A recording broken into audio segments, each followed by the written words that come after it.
A brisk but very pleasant and dry autumn evening serves as the backdrop here at sold-out Tomahawk Stadium in Indian Hill, Ohio, the home of Coach Kevin Seipel's Indian Hill Braves boys football team, who on this Saturday, November 4th, 2006 version of Friday Night Football will put their undefeated 10-0 regular season record on the mantle and begin their march toward Canton as they play host to Coach Mark Mueller's 6-4 New Albany Eagles in round one of the 2006 Division III Ohio Boys High School Football Playoffs. Hi everybody, Joe and Andy's dad, Dave Prem, along with Michael and Abby's dad, Greg Schmidt, here to give you the play-by-play for tonight's game. And Greg, although New Albany's 6-4, the Braves have drawn a very tough opponent here in round one of the playoffs, as they have played some very tough opponents, have the Eagles.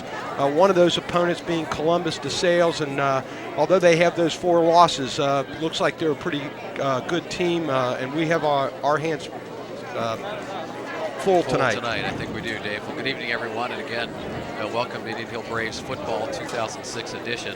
And as Dave said, the Braves have a true test right out of the gate tonight. They face the 6-4 Eagles from New Albany, Ohio, New Albany High School, which is about 15 miles east of Columbus, Ohio. And they come in with this 6-4 record that we know very, very well is a little bit deceiving. They play a tough schedule up there, mostly a running team, a big team. We've had the opportunity to look at their offensive line and meet some of their players, see some of their players in the warm-ups, and they're definitely going to be bigger than the Braves tonight. So hopefully the quickness of the Braves defense will be enough to handle that big, strong offense the Eagles bring in here, Dave. Greg, the Braves, of course, capped off their back-to-back regular season perfect records by beating Purcell down at Paul Brown Stadium last week in a game that the Braves won 26-0. That game kind of a microcosm of the season for the Braves, as the offense at times looked great, made some mistakes. We had the ball at least 3 occasions, 1st and 5, knocking on the door. We're unable to score, but our defense again saved the day as they played a very outstanding and tough game. And with the size of these New Albany Eagles, we're going to need our defense to step up here tonight and shut down the run. Yeah, we really are. We've talked a lot about the defense game in and game out through the season. And in many cases, it has been the defense that has made the difference in the game. So this game tonight is probably not going to be any different. As you alluded to, Dave, the game last week at Paul Brown Stadium, although the weather was poor, it was raining when the game began. So it was a little tough on the offense, but we thought that the offense could have performed a little better than they did. But again, the defense just stepped up and shut them down. And as you know, they're averaging, they're giving up on average about 10 points per season. So our defense has really played well, and Coach Seipel is very happy with the boys. And Greg, I saw a stat in the paper about New Albany. They're used to scoring about 26 points a game. Of course, our Braves are used to scoring 29, 23 points a game. So it looks like these two teams are evenly matched on both sides of the ball. In last week's game, or Craig, if you asked any Braves fan at the beginning of this season, the end of last season, would you be happy with at the end of the season? I think if they were honest with you, they'd say 8-2 would have been a great record. Nobody expected the Braves to go 10-0, and although our offense did have a little bit of trouble at times during the season, we did see some glimmers of brilliance from Bo Cordell. And I'll tell you, tonight, Bo must have the cards stacked in his favor, as we've got some perfect weather conditions if you have to throw the ball. Yeah, we've got a great evening, a little crisp, but again, it is November 4. It's perfect November football weather. Had a nice sunny day here in Cincinnati, and not a cloud in the sky at this particular point. You know, Dave, you mentioned the historic season, the undefeated season from last year, and again, the Braves repeating that this year. And what a tremendous accomplishment by this group of boys. When we did the games last year, we did the final game and we did some of the playoff games for our ICRC viewers, and we talked so much about the historic 10-0 season last year, and that it hadn't been done since 1970. Of course, one of the Kiriakis boys was on the team, and our good friend Dean Kiriakis was a member of that 1970 Braves team that went undefeated. But it's interesting, there was so much talk.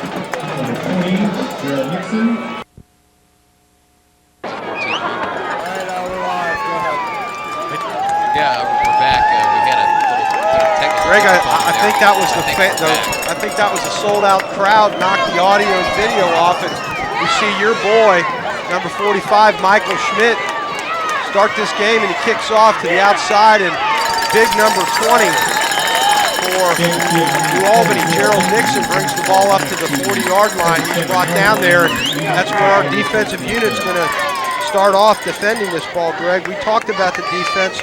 One of the things you can see right away in Coach Seipel is they deferred. We won the toss. We want our defense out there. Let me tell you who these guys are you're going to see out there. 55, Sam Moore. 76, Zach Friedman. 57, Chase Daniels. 74, Joe Wardemans. 34 is Kevin McFarland. 37, Ross Lockwood. 88, Marcus Lewis. 45, your favorite player, Michael Schmidt. Number 5, Matt Keller. 17, Kramer Hendricks is number 19. Start with a pass. The running team that starts with a pass. Mr. Moore, nowhere to go, and still able to wiggle and jiggle forward, Greg, and pick up about 4 yards, but some good pursuit by the Braves defensive unit there, as a couple of them were able to get in and bring him down. I'll tell you, number 19, the quarterback, Tristan Moore, pretty big guy, 6'2", 185 pounds, got a lot of speed. Looks like he's mobile as well, Dave. Interesting how they started off. We've heard so much about them being a running team, so of course they started with a pass. So picked up about 5 on that, so 2nd and 5, Dave. All right, 2nd down and 5 now for Tristan Moore and the New Albany Eagles, as they're going to hand off up the gut, and their running back, number 23, Matthew Cadillac, is able to get up and looks like he's going to be close to a first down there, Greg, as he took a seam and was able to get by K-Mac and just get close to the first down, call it 3rd and short. Yeah, just about half a yard short. It's been a great way for the Braves to start this game. It's a defensive dominance. Let's see if they can stick up here. Tristan Moore, number 19, the big quarterback, pitches out over on the right side, and Cadillac is able to bring the ball out and pick up some big yardage there, Greg, as he gets down to about the 47-yard line of the Braves and is not stopped until he picked up a first down, and that's a first down for New Albany. And you know Coach Seipel's going to want to shut these guys down and slow them up a little bit. Yeah, we want to see a good defensive stand here. As we said, Coach Seipel's put the defense on the field first. Let's try and start with a little defensive dominance. Three running plays actually, with the quarterback becoming a runner. He's back to pass again, and he's going to pass out in the flat, and that ball's going to be incomplete as it falls short of Moore's intended receiver, Nixon. Gerald Nixon, not the president, but a talented wide receiver out there, and the ball fell short, Greg, and now it's going to be 2nd down and 10 for New Albany. Another interesting first down call. Running team that's passing on first down, so maybe that's what we're going to see tonight. Big offensive line should be able to protect Tristan Moore. Should be able to get some protection there. 2nd and 10, Dave. All right, 2nd down now, and it's going to be a handoff to number 22, and he makes his way on the outside, and number 33, Teddy Bolser, is able to pull down Kevin Smith over there after another first down gain, Greg, and I'll tell you, New Albany came out running, and they're doing a good job. Yeah, he got outside that time, got outside on the Braves on the left side, and good job by their offensive line of sealing off the corner, sealing off the end, and allowing him to get outside for a big gain. That's not what Coach Seipel wanted to see to start, so let's see if this defense can't stiffen up here. 1st and 10 Eagles. All right, number 19, Tristan Moore, is going to hand off up the gut. It's number 25. I think we called him 23 before, Dave. I think that's 25. J.C. Stewart. 25, the ball carrier, pushes his way to the Braves at the 25-yard line. Picks up about a yard and a half on that first down run. Well, I'll tell you, Greg, old-fashioned power football there, just straight ahead. There is a 22 out there, and I think one of the strengths of New Albany is they maybe have 2 or 3 different runners that are able to handle the ball now. It's 2nd down and about 7, and Tristan is going to try to get outside. And that's the kind of defense we're used to seeing, Greg, is a swarm of Braves over there. 34, Kevin Mack. 35, Michael Schmidt. Good job by the end out there on that side. That's a good stand there by the Braves. Put him in third long. It'll be about 3rd and 8 for the Eagles. 9 minutes, 14 seconds and counting in the first quarter of this scoreless game between the Indian Hill Braves and the New Albany Eagles.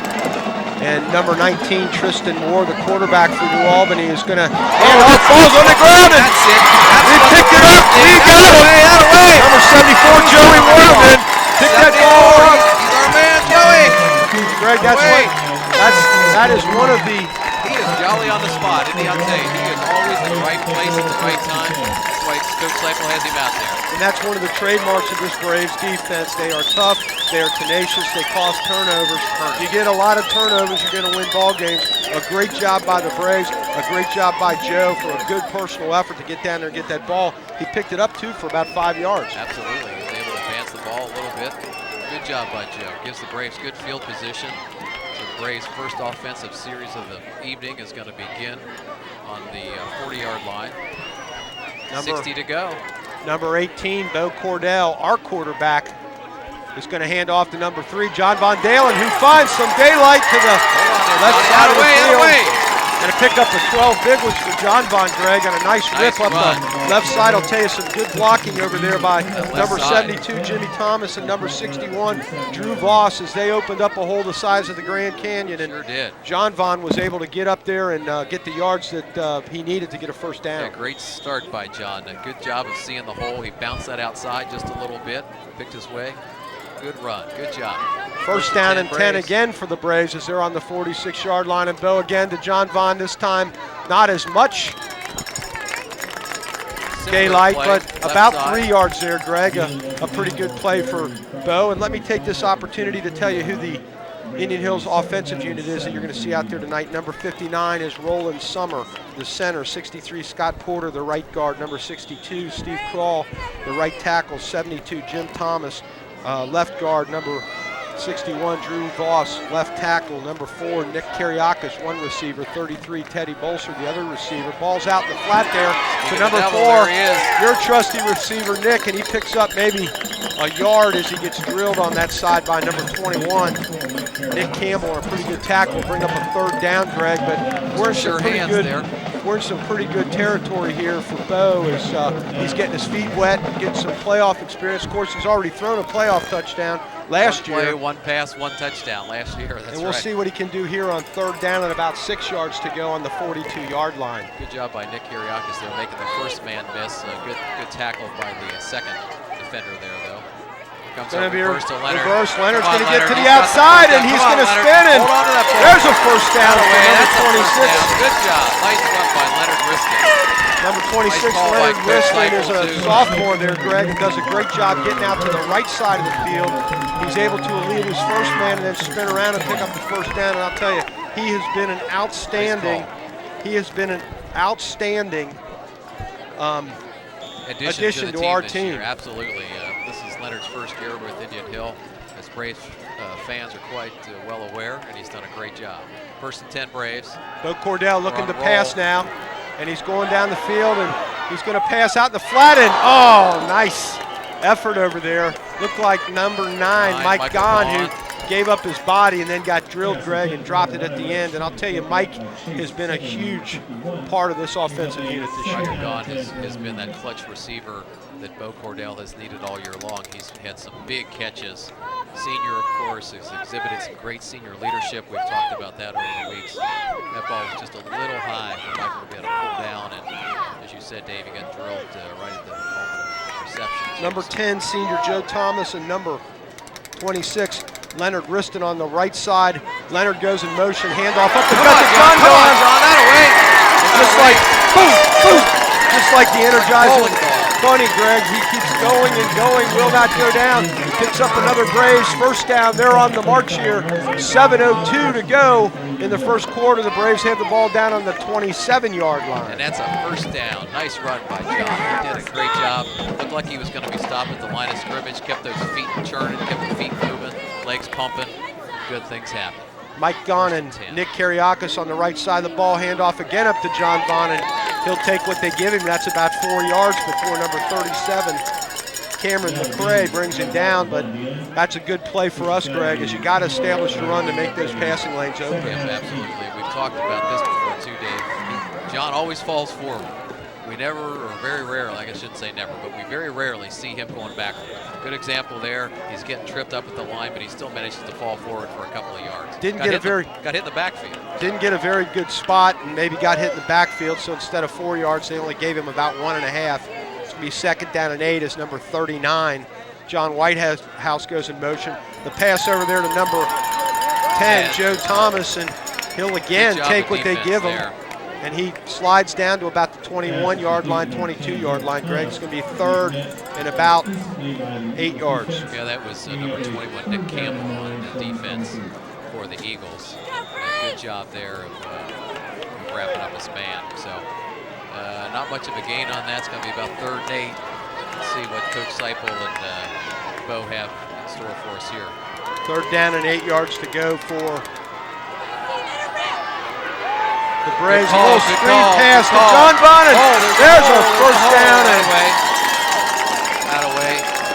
Nice play again, Greg. You know, a couple of weeks ago in the game at Reading, when we beat Reading 34-14, Bo used the screen pass for perfection, picked up about 100 yards in that game just on little dinks to his running backs, and that shows you why there is John Vaughn is able to take the ball and really scoot up the field for a big gain. Yeah, the entire offense runs that play well. The linemen block it well. John runs it well. And on that play, John Vaughn tries to go up the gut and gets down maybe to about the 11-yard line for a pickup of a couple of yards. And we're going to call that 3rd down now, or 2nd down and 9, rather, Greg. And Braves are on the move here, 5:05 to go. This quarter's going by very quickly. Fast, it sure I'll is. tell you, it's gone so quickly. I wasn't able to give you all the Braves offensive players. We don't have time, as Bo Cordell and these Braves are on a mission, and Bo's mission is to get to the end zone, and he's looking down, and he's going to keep the ball, and he gets hammered over there, Greg, but picks up about 4 or 5 yards. Maybe 5 yards. This is a good spot for that tank offense that Coach Seipel put in a couple of weeks ago. Yeah, I see. There's 45, Michael Schmidt going in. Here comes the machinery, as you see, 45, Michael Schmidt, 34, K-Mac. McFarland's in there. Where is Kevin? Yeah, there he is. Number 17, Kramer Hendricks is one receiver. This is a great look. Number 33, Teddy Bolser. To the other side, Michael Schmidt's moving. Boom, boom, boom. John Vaughn. Boom, boom. Look at him. Out of way. Very close, and we're going to see, as Tim Murray says, that it's a first down, and we'll have to see if the referees agree with him. It's very close there, Greg. It looks like it's going to be just a little short, in my opinion. Maybe.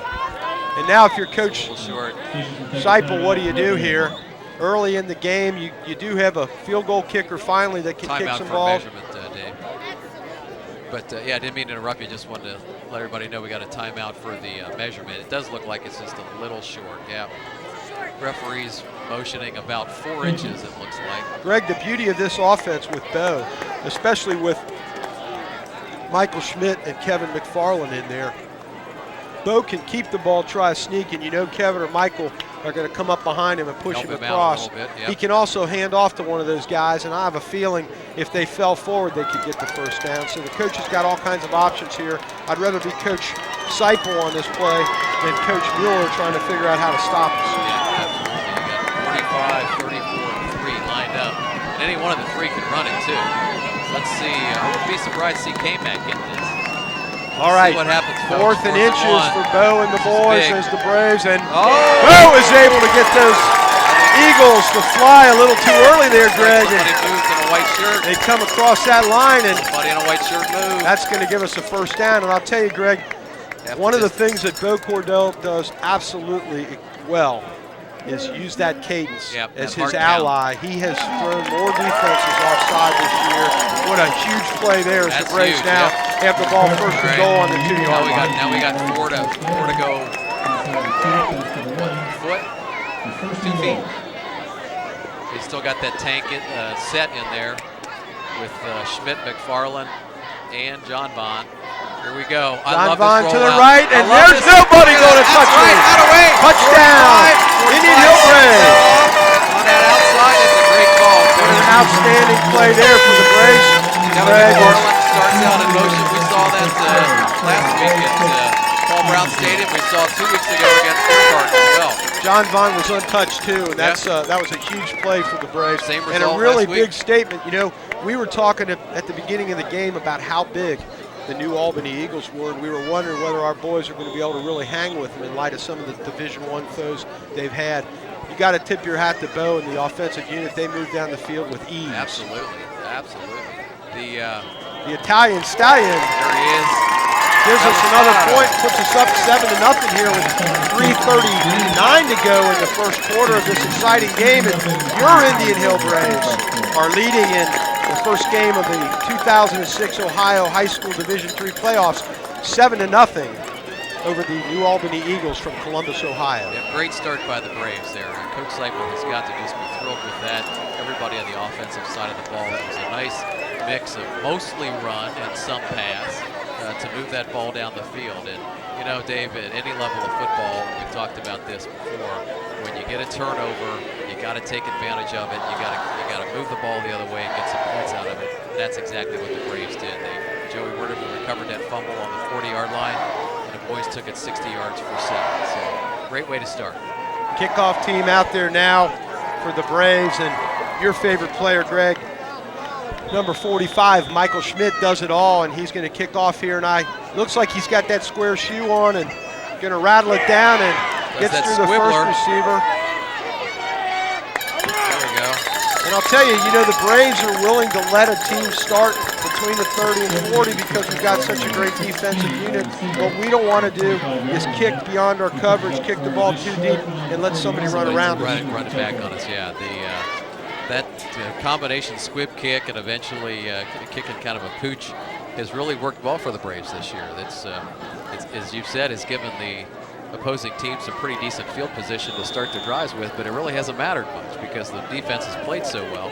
They've been able to shut them down. So, Greg, in addition to the other boys I mentioned out there on defense, you're also going to see number 25, Owen Willis, and number 33, Teddy Bolser, number 12, Danny Gill, and there's a handoff up the gut, and the Braves start to swarm and stop a big run there as the... Nice job, number 88, Marcus Lewis in there. 76, Zach Friedman in on the tackle. The New Albany runner got about 3 yards, maybe 4 yards. One of our favorite players. Watching Sammy play since what, 2nd grade? Something like that.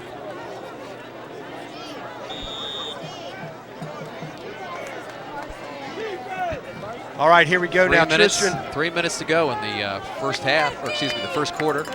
Game's moving quickly. Tristan Moore, the quarterback, is going to hand off to there's a nice number play. 26. There's a nice play. Meets That's number 76. Big Zach Friedman. And number 26 is Michael Marrow, and he's dragged down in the backfield for a big loss there, Greg. And that was a pretty good play. Maybe that was number 25, rather, for New Albany. J.C. Stewart, my eyes aren't what they used to be, but I couldn't see JC's number, but I sure could see Zach bust in there and drag him down. Zach has done such a great job since Steve Forbes has gone out with a foot injury. Zach has come in and really stepped it up and played great. He's a junior, so Coach Seipel will have him back next year. Tristan Moore back to pass. He's got a lot of pressure up over the middle. And thank you. Hit him right in the hands there, Greg, right where he didn't want it. Number 20. That's number 20. That's Gerald Nixon. Gerald Nixon dropped the ball, and now it's punt time for the New Albany Eagles, and the Indian Hill Braves offensive unit now is suddenly transformed into punt return, and number 26, the speedy sophomore, Leonard Riston, and number 12, Danny Gill, also a speedster in his own right, are back to receive this punt from the very tall punter for New Albany. I didn't know if they're going to put a rush on. It's a nice looking punt. Number Driving 3, Danny Gill back. Alex Emmerich, and come on, Danny Gill's able to... Just no place to go. Danny Gill was able to get past the first line of defenders down there to tackle it, but not the second wave, and a pretty good punt there by number 3, Alex Emmerich. About a 42-yard punt, Dave. That's a great punt for high school. Braves going to start off now instead of on the 40 like they did the first time, on the 15. Let's see if Bo and the boys are as successful in this series as they were in the first series. Yep. Might not be a bad place to put that tank offense back in, but I don't see the tank group in there. Bo is in the shotgun. He's going to hand off to John Vaughn, and John Vaughn gets snagged at the line of scrimmage and maybe dropped for a loss. It looks like maybe about 2 or 3 yard losses. He is not able to get out of the backfield there, Greg. Wasn't able to get going on that one, thanks to Joey Clancy, number 39 from New Albany. He made a nice play there.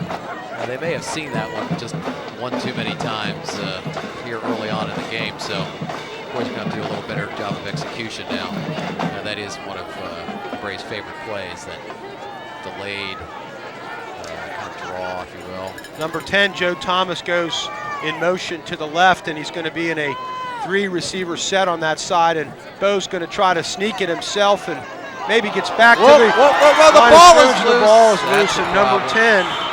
That's a problem. Nate Blankenmeyer is able to pounce on that ball there, Greg. And I don't know, I couldn't see it from up here whether the ground caused a fumble, but give it to Nate. He was able to get there and get the ball, and puts the Braves defense in kind of a hole.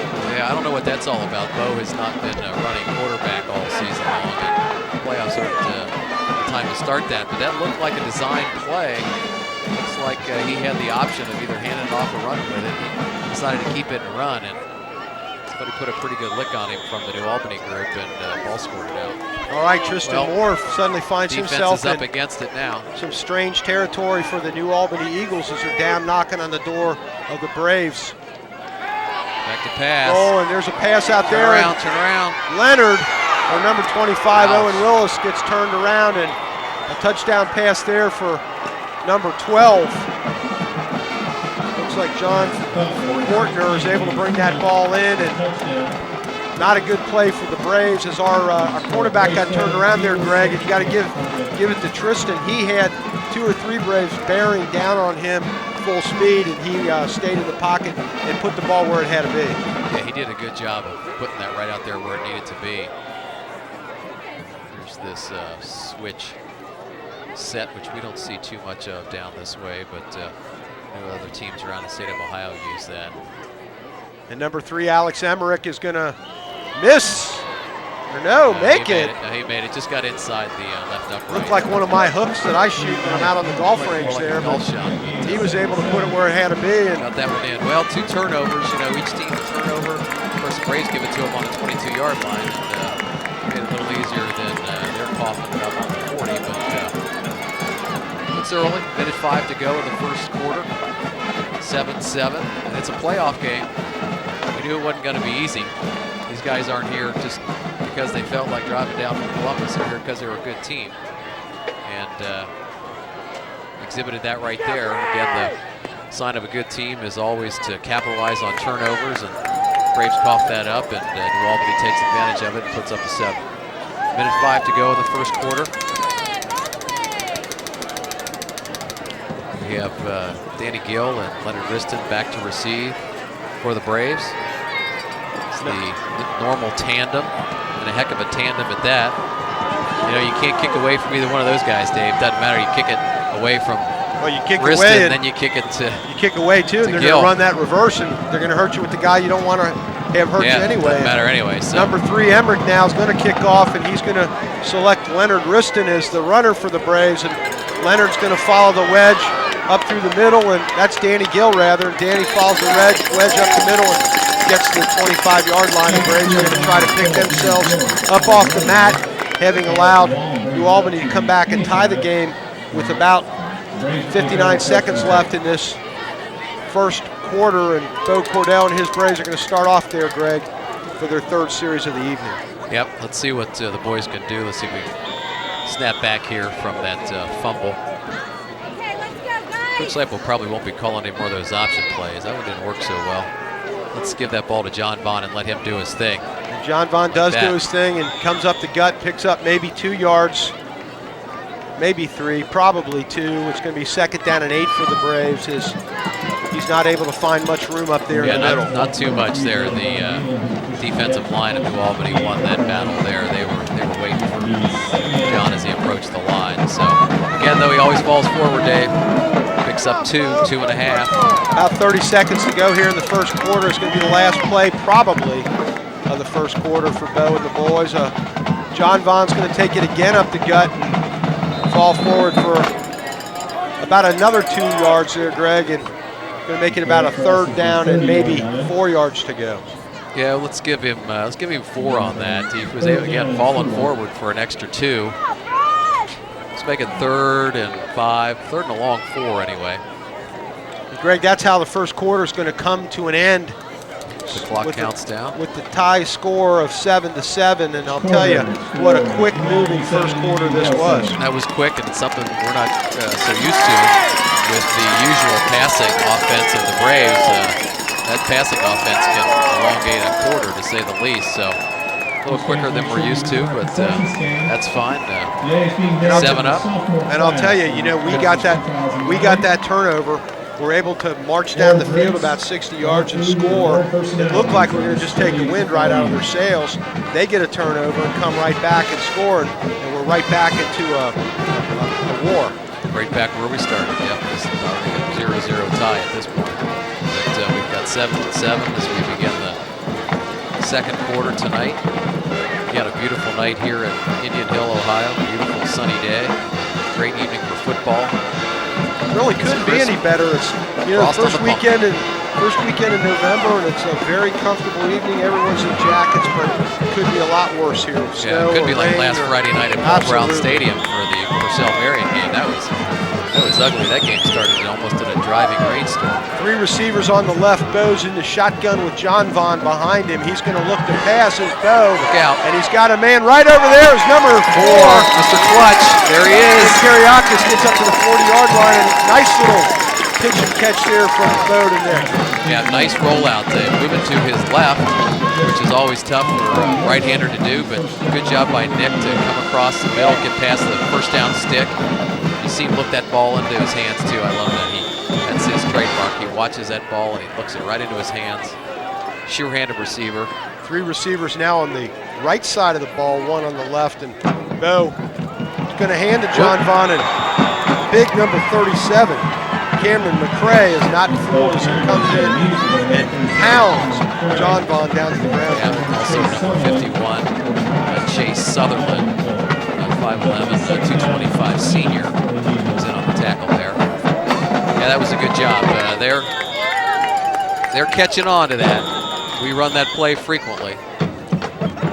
We've got a referee's timeout, equipment timeout. See the ref looking into the Braves huddle. All right, here we go. Ref starts the clock. So it's a big loss of 4 on that first down there. So we got a second and call it 14. Shotgun for Bo, a little bit of a bobble. He throws there for number 4, Nick, and Nick gets smacked right at the line of scrimmage here, Greg, on a nice tackle by number 21. Gerald Nixon, Kevin. Nick Campbell. Nick Campbell comes in and really puts a pacing on Nick Kariakis, draws him to the ground for no gain. Yeah, they had a pretty decent rush that time too, forced Bo to get rid of that ball quickly and underneath. I don't know that Nick was his primary receiver. He was hopefully looking a little further down the field, but didn't see anything open. So he'll come back on 3rd down. There's Leonard. Leonard gets drilled there, Greg, and gets up. And I'll tell you what, for a little guy, he's really a strong player. He's taken a couple of big hits in the last couple of weeks, and seems to be able to get back up off the mat right away. Yeah, he has 1 speed, and that's full speed all the time. He's a gritty young man, sophomore, as you mentioned. So he'll be around for a couple more years to help the Braves and Coach Seipel. 43, Kane Muir gets off an outstanding punt that drives number 16 for New Albany back, and then a bunch of Braves. Number 3, John Vaughn gets down there, but a bunch of Braves are able to tackle Andy Sindel after he picks flag up is down too. Short gain. And you're right, Greg, there's a flag over on the New Albany side of the field. We'll have to see what that is. Normally that's in the area of some kind of hold on the part of the defense or on the part of the receiving team. Yeah, right in front of the New Albany bench and coaching staff there, trying to get a preliminary signal from the ref. They're talking to number 57, Chase Daniels, one of the captains They're walking one of the backwards. leaders, They're walking backwards on New Albany. So that's a good sign. 9:56 to go in the second quarter. Score 7-7. Indian Hill Braves and the New Albany Eagles. Our first round playoff game this evening, and Dave, it is a playoff atmosphere. Feels just a little different, doesn't it, than it has for the last 10? It sure does. And you know, you were talking before, the field or the stadium was somewhat empty. A lot more seats were open than we thought when the game started. But man, it doesn't look like there's an empty seat in the house now. Not now. Yeah, I think people maybe were staying home to the last minute. Legal block appeared to be the signal from the ref there, so that pushes New Albany back to their own 15-yard line. First and 10, New Albany from the 15. Play the field position game here a little bit. That's a good spot for the Braves defense to begin their defense here. Get a push back down their own end a little bit, make them play long field. Here we go, Dave, first and 10. Tristan Moore back to pass. Back to pass. He's got a man, and he's going to try to. Teddy Bolster. Nice job by Teddy. And he shows you why he's out there, Greg. He's a receiver at heart. He knows how to get position, and he was in the best position to catch that pass. Once he saw it coming, he stepped in front of the receiver, and it was only because the receiver was smart enough to put his hand in there that Teddy didn't get that interception. Yeah, that ball was intercepted. The offensive man ended up playing defender pretty much. That was the Eagles' Alex Emmerich that had the presence of mind to knock that ball away from Teddy Bolster. That was intercepted. So here we go, second and 10. Up the middle, breaking some tackles there. Really nice run for number 25. J.C. Stewart he will not go down, refuses to go down, and picks up a first down on that play, seemingly all on his own, Greg. Yeah, pretty good run there. Broke a few tackles. Nice 10-yard run. Well, made just over 10. Enough for the Eagles' first down. For that right guard, right tackle hole, that seems to be where they prefer to run the ball. It seems like a lot of their runs have been off that side. Christian is back there, and the ball's on the ground! Ball's out! And we got it! Got away! Nice play there. Absolutely! Looks like referee signals. Looks like no ball. Number 37, Ross Lockwood, is on the ball. Maybe 57, Chase Daniels. We can't see from here, but it referee already indicated Indian Hill ball. His arm went up, and now we've got a conference going on. He may be trying to say I don't know. He may be trying to say that the ground caused the fumble, which of course it can't do. But looked to me like that ball was out. I think that's Indian Hill ball. Now what? Now what? It is in fact Indian Hill ball. And there we go.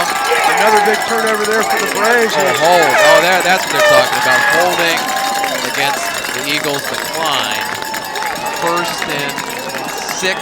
First and 10 from the 6. Indian Hill Braves. What a huge break. Come on, let's get that tank. Let's get that tank formation in here and blow this ball in there, Dave. There's time to mess around. See, there goes 45. Michael Schmidt in. Where's Kevin McFarland? He's in there. There he is. There's K-Mac. All right. This is Coach Seipel's new secret weapon. Of course, it's not going to be a secret for long. One's the Abrams, one's the Sherman. Yeah. And here we go. Yeah. As Bo Cordell under center sends number 45 Mike Schmidt in motion. John Vaughn is going to go up the gut and really had a long way to run, Greg. He started off back there behind the 10-yard line and picked up 6. The problem was the line of scrimmage was at the 6. He only got about 2 out of it. Yeah, might have got a yard, maybe 2, as you said. I'd rather see John Vaughn going straight ahead. That tank formation is very effective when you're going north-south. Let's see what we get this time. And of course, you've got these 2 big receivers, number 17 Kramer Hendricks and number 33 Ted Bolser, who can also go upstairs and pick up the ball. And number 34 K-Mac. There he goes. He goes up the gut and gets down real close, Greg, maybe to about the 2-yard line. Good job by K-Mac. Keep chopping away. Absolutely. That's the great thing about that set. You've got 3 guys in the backfield, all of which can run the ball. all are great inside runners, bruising types of runners. Kevin McFarland's been doing that since he was a very young man. 3rd and 2. He played for the Indian Hill Pee Wee team. 3rd and 2 from the 2. It's Bo Cordell under center. K-Mac going to lead block, and John Vaughn not going to get in as he gets down close, but not close enough, and it's going to be 4th down and decision time again for the coach, as they're going to mark him back at the original line of scrimmage. It's going to be 4th and 2, Greg. Yeah. What do you do here? Yeah, good job by the Eagles. They actually came in around behind that. The defenders made the plays off of the ends, and he had Schmidt and McFarland out in front of him. If he gets in behind those guys, he's in the end zone. Here we go again. Is Bo going to be able to draw these guys offside again, maybe, and give us a fresh set of 4? And this time it's going to be the nice little pass, and Kramer Hendricks almost comes down with it. Ball knocked away at the end. Braves are unable to get the touchdown, and they're going to have to turn it over on downs, Greg. Boy, I don't know about that, but that's too bad. He was covered. He wasn't open. And well, pretty good play. He Bo threw it where he had to. Yeah, no, Kramer had a shot at it. Got to tip your hat. Bo put it right, right where he needed to put it. He was just covered. I didn't see the receiver's number, but he did a good job. And if you think about it, the line there for the Eagles, they're keyed on a run anyway. So you're a genius if it works. Yeah, that's true. You got to play defense if it doesn't. We have to play defense because it didn't work. It's going to be 1st and 10 for New Albany as they dodge a huge bullet there, Greg. They give up a fumble on the 6-yard line. We're not able to get any points. Yeah, that's uncharacteristic of the Braves, but a great job by the Eagles defense there. With that tank set in there, I had expected a little better result, but weren't able to pull it off this time. So we'll have to see what the defense can do. The defense is the heart and soul of this team, as we've talked, so let's see if maybe they can't make another big play down here deep in the end of the field for the Eagles. 7 minutes and 40 seconds to go in the first half of the game. It's 7-7.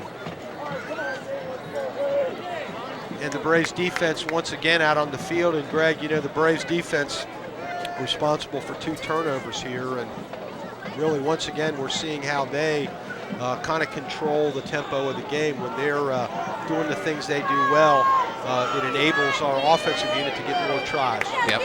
This is what we've seen throughout the season, where the defense really controls the flow of a game. Somebody tried to go up the middle, and nobody on the Braves was fooled.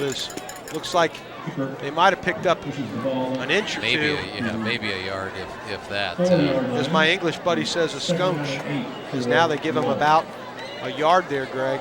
So it's going to be 2nd down and 9. Yeah, good job by the interior line that time. 37 Ross Lockwood, 55 Sammy Moore, Kevin McFarland coming up and filling that hole, as well as some others. There's a flag on the play there, Greg, as somebody's in the neutral zone. Let's hope it was New Albany, but they're all clapping.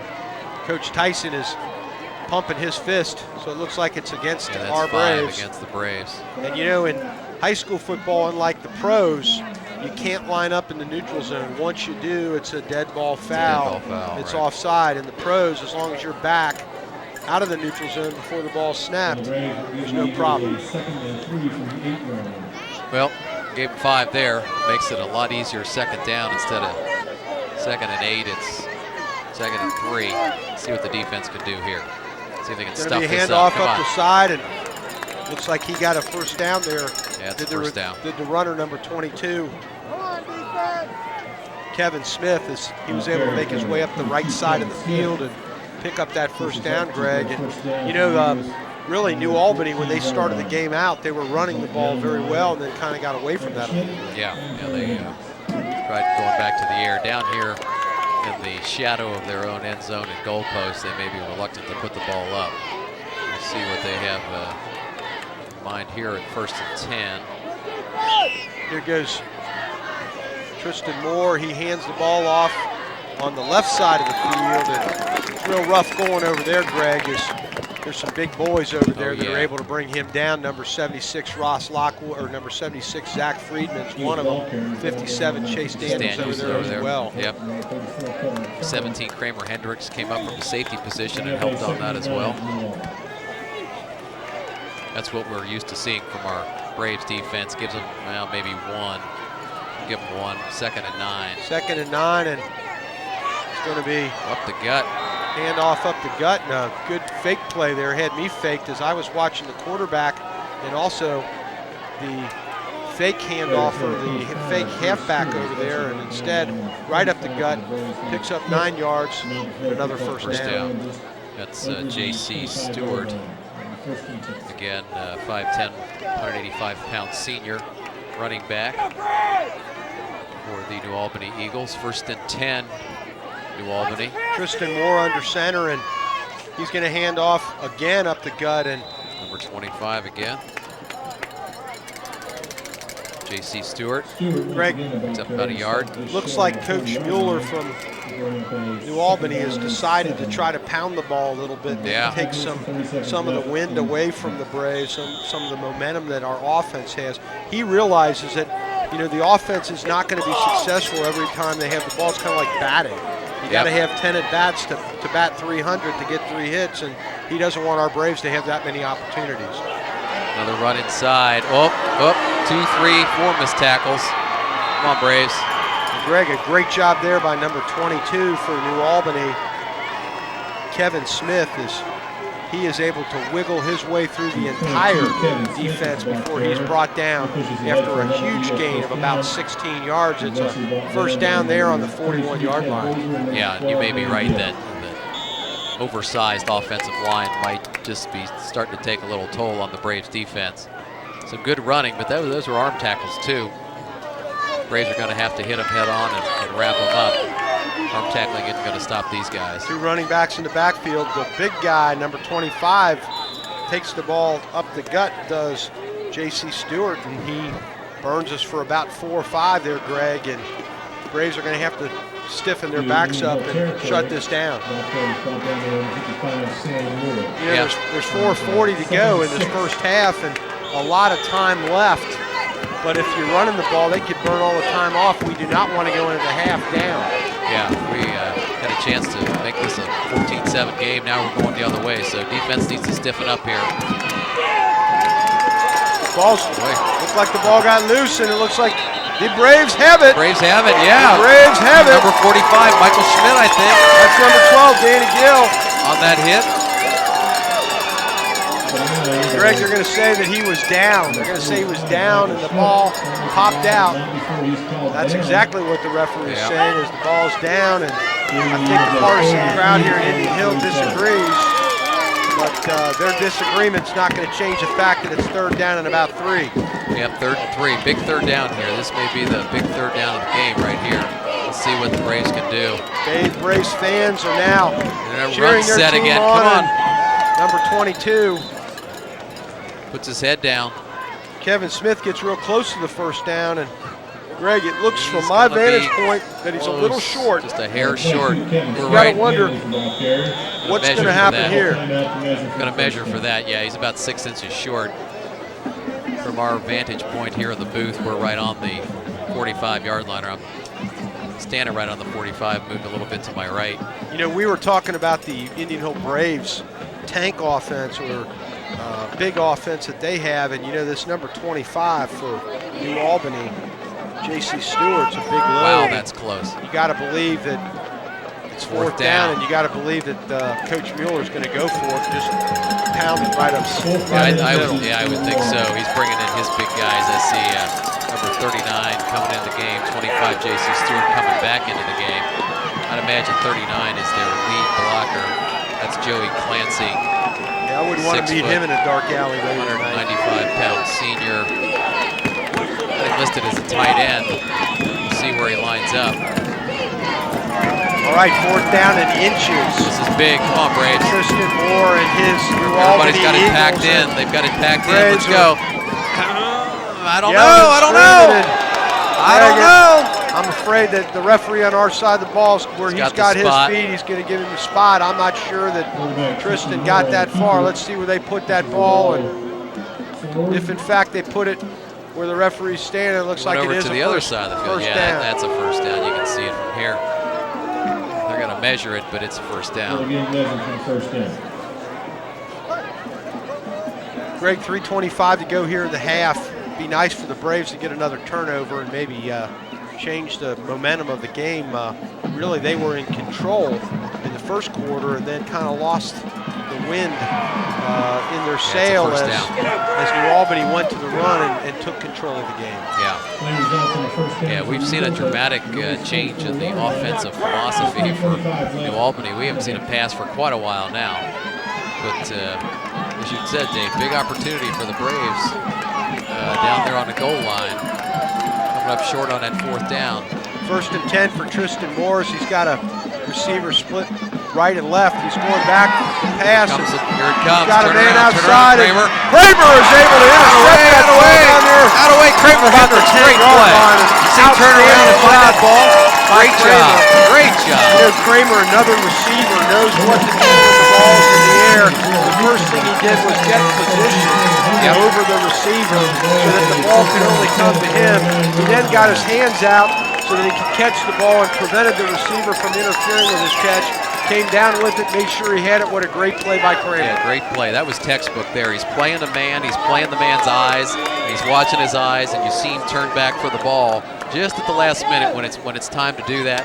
Boom, right there. So here we go now, great Greg. job. 1st and 10 for Bo and the job. boys. We need a couple first Deep downs in their here. own end zone. Come on, we need some first downs. John Vaughn's going to pound it up to about the 10-yard line, and that's all he's going to get. Very short yardage there. And looks like Coach Seipel wants to be a little conservative down here, Greg, and not take the chance for a TO. Yeah. We're right down in the shadow of our goal line, speaking of shadows. And we need a couple of first downs here. Let's get this ball out of there. Give Bo Cordell a little breathing room. 39. Get back and pass a little bit. 39, John Whitehouse comes out. 26, Leonard Riston comes in. He's in the slot on the right. There's 2 receivers on the left. Bo under center. He's going to hand to Leonard Riston. Come on, makes Leonard. It around Come the on, first Leonard.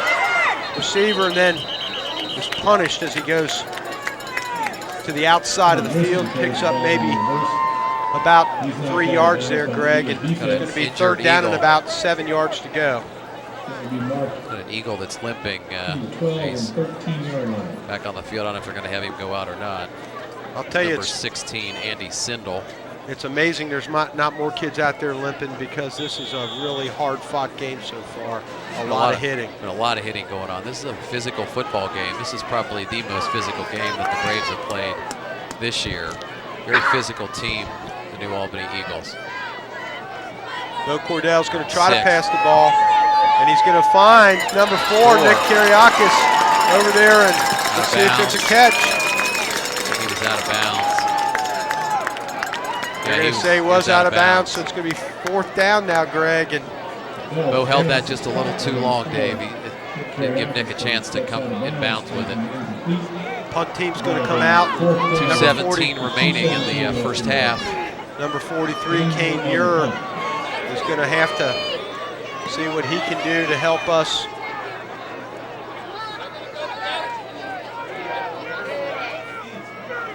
Maybe put New Albany out of reach of doing anything, and they're all coming, and Kane gets off a pretty good punt down there to about the 40. Bounce ball, come on. Bounces. Surprised. Their receiver picks up the ball, and the freshman over there, number 44, Max Hendricks, is able to take him down. Yeah, some great about field the 30-yard line. Some great field position for the Eagles. They didn't give up much with that. Threw their interception, and they're just about right back where they started. So 2:05 to go in the first half. Still in our 7-7 deadlock. Indian Hill Braves and the New Albany Eagles. Coming to you live from Indian Hills Tomahawk Stadium.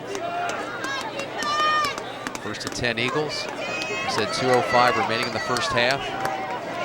Probably gonna have to see them put the ball up here with 2 minutes to go. He's going to hand off first up the left side, and man, I'll tell you, number 22, Kevin Smith, is a very speedy back, and he's able to plow it up and get it close to the first down marker there, Greg. Don't know if they're going to measure, or they're just going to say it's a 2nd down. Looks like they're going to measure. Now they're going to say it's. Let's see. Just a little short. Yeah, just short. The man with the down marker there was moving it, but it's only about 6 inches short. Here he is again. He picks up another 4 yards. That's going to stop the clock while the chains move. 1:26 to go in this first half, and this is exactly what Coach Seipel does not want to have happen. He does not want New Albany to go into the half Right winning. before the half, yeah, I was going to say 57 Chase Daniels with a nice open field tackle there for the Braves for their first down. A little bit of confusion as timeout. we didn't have the right defense out there, Greg, and Coach Tyson a little bit upset as he had to send in 2 players. One player was not able to get in, and we had to burn a timeout. Probably a smart play by Coach Tyson, as it's better to have the right players out there than risk running a play with people that might be mismatched. Yeah, better safe than sorry on that one. This is a critical point of the game, and minute 18 to go before half. Let's pull the Braves together and let Coach talk to them and make sure we've got the right defense called.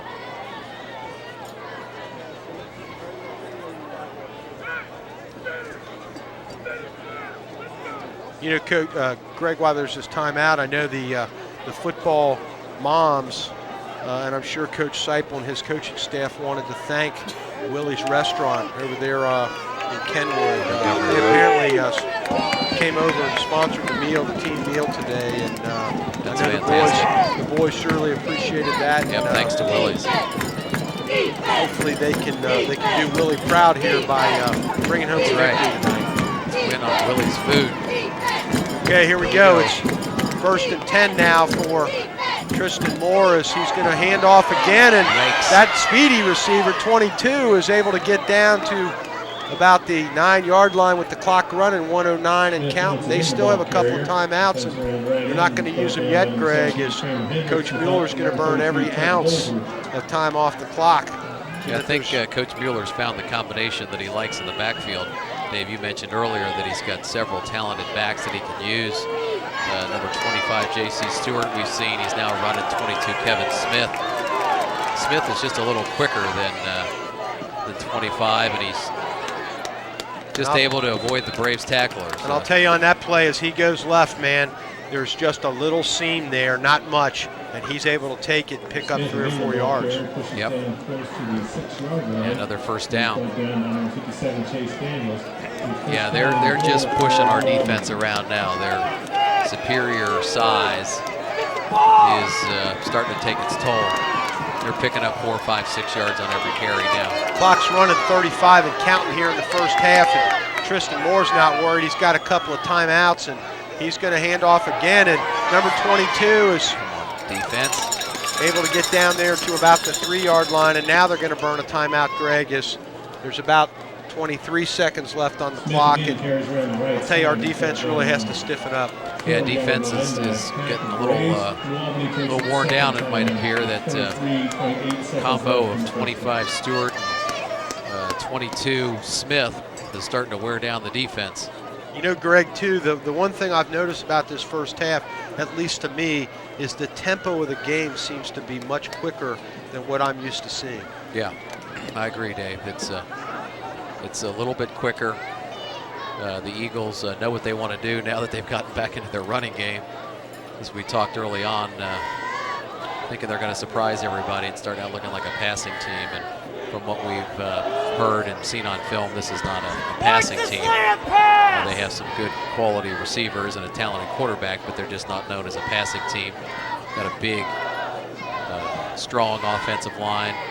They're usually able to out-muscle their opponents, outweighing the guys on the other side of the ball by 50, 60 pounds in some cases. Here we go. 2nd and goal to go from the 4-yard line for Tristan Moore. He's only got 23.8 seconds on the clock and 1 timeout left. He's got his 2 trusty running backs in the backfield, and he's under center. He's going to hand off to number 22, and I'll tell you what. He powers his way in there. He not only powers his way in, but Greg. Still haven't seen any indication, though. Well, the referees have not signaled. No, they say it's not a touchdown. No. I'll tell you what happened is A lot of time was burned off the clock. It's going to be 3rd down and goal here, and it's going to be an interesting play. Wow, that was close. It's going to be an interesting play as Coach he's Mueller. going for it. Well, but here's the interesting play. You don't make it. I don't know if you're going to have enough time to get one more playoff. So really, he's going for 7. Yeah. No, I know he's going for 7, but this is a 3rd down play. He's in 4 down territory. That's right. So it's really, this is the last play that we got here in the first half, I would think. Probably. I think he's going to go for it. No. It's 3rd down and third down and goal. And 6 inches, maybe even less than 6 inches. Ball almost appears to be touching the goal line. Coach Tyson has got his defense on the side there, on a meeting on about the 5-yard line. Meeting breaks up. Coach Tyson is get him the play, and he heads back to the sideline.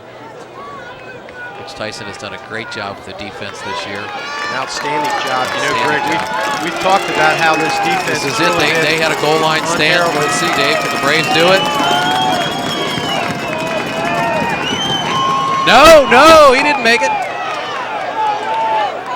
There's no signal. No signal. The clock's running. If they don't give it to him, I don't think so. Time's going to run out, Greg. And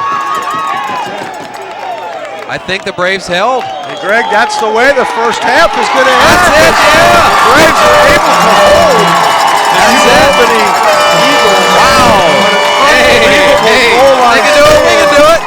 And I'll tell you, Greg, they burned a lot of time. Man, they did. That wasn't clock management 101 there. What did I tell you? How about that? Those timeouts, right, Dave.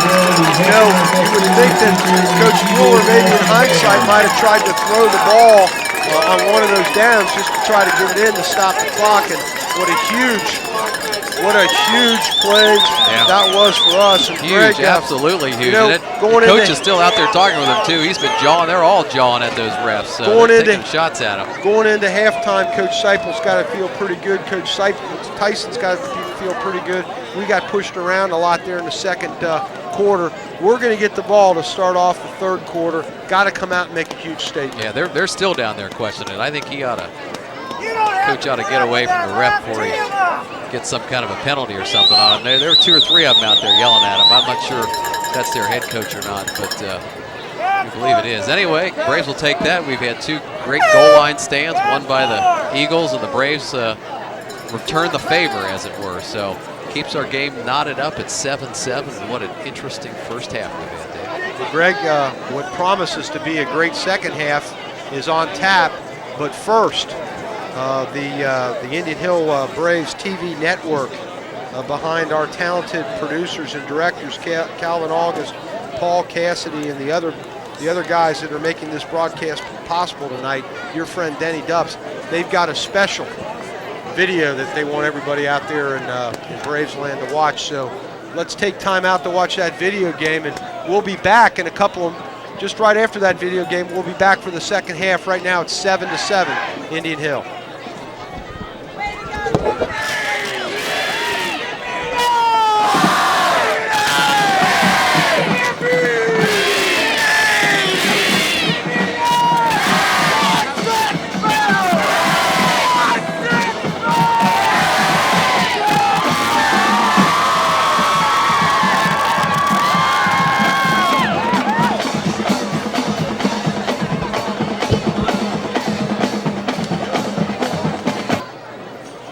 All right, we're back for the second half of this exciting playoff game, Greg, between the Indian Hill Braves and the New Albany Eagles. And I'll tell you, what an exciting way to stop or to finish that first half with the Braves making a humongous goal line stance.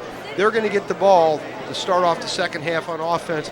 They got to start off correctly. They got to come out and they got to score and take the wind out of New Albany City. Yeah, that would be a great way, Dave, to start the second half.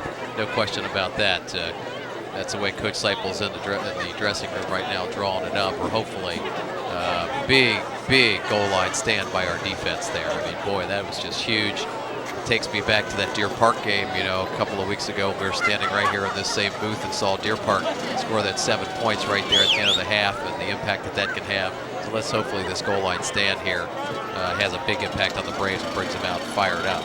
You know, we talked at the beginning of the game about these 2 playoff teams and, you know, coming from different areas, different records and that, but it's amazing how evenly matched they've turned out to be. We talked about the points at the beginning. Indian Hill averaging 29 points per game. New Albany averaging 26 points per game. The defenses allow 10 and 14 respectively on an average, and two great goal line stands, one by each team, and we got a 7-7 score. So two good football teams evenly matched, and they're really going at it. Greg, you just got the stats hot off the presses from Doug Feigelson, who does an outstanding job keeping stats for Coach Seipel's team. Why don't you tell me just how evenly matched this game has been? Yeah, Doug does a great job, and we thank him every week for providing the stats to us. It's really helpful. First downs fairly even, and as you expect, New Albany just ahead a bit, 9 first downs for New Albany, 6 for Indian Hill. Yards rushing, net yards rushing on 28 attempts, 35 yards for New Albany, 65 yards for Indian Hill. Passing yards, here we go, to 23 and 23. Dead even on passing yards. That's 1 for 5 for Tristan Moore for New Albany. Bo Cordell, 6 out of 9 for 23 yards. The total offense in the first half, 58 to 88. So fairly well matched there as well. The turnovers were, of course, the key. 2 fumbles, 2 lost by New Albany. 1 fumble by Indian Hill. Of course, that was lost as well. So. In playoff games, it's usually the turnovers that make the difference. Indian Hill had 1 more, caused 1 more turnover, and of course we think they should have been able to punch that ball in there when they were down on the 4th and 1. Although, Greg, I'll tell you that last stand, that goal line stand at the end of the half is kind of like a turnover, and I'll take that as a turnover. Well, that'd be 3. Play. Yeah, absolutely. And we were remarking as we went off of the air that the New Albany coaches were really, up in the faces of the referees at the end of the first half there, and actually took some time to get off of the field. And one of the other spotters, announcers here in the booth, even came over to me and said, he's right on the edge of a penalty if he doesn't get off the field here pretty quick. And I think he did, just probably in the nick of time. So didn't make the coaching staff happy at New Albany apparently. And I'm sure nobody else on that team is happy either. But that's good news for the Braves. Maybe that'll rock their concentration, break their concentration a little bit. And we need to see the Braves come out fired up. I mean, you got to be fired up after that goal line stand. So.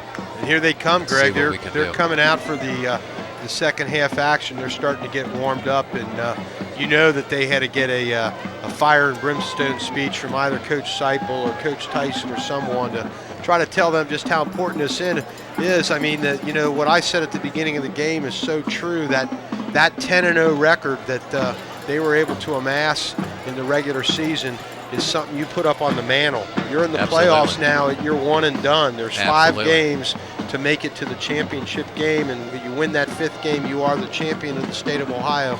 But it's a long road to hoe, and you got to go up each rung of the ladder one at a time. You can't look past anyone, and every opponent that you face from here on out is going to be tough. It's going to be a quality team, no question. You're going to be in for a fight every week, just no question about that. But Braves are up for the task, I think. We'll have to see what second half holds, and we should be ready to get started here momentarily. As you said, the Braves are out on the field getting warmed up. One thing I wanted to check on, Greg, and I may take my headphone off and go in and do a little talking in a minute to number 74, Joe Wardeman. Yeah, Joey's in there hurt, collarbone. Looked like he hurt himself and out for the game. That's going to be a huge loss for us.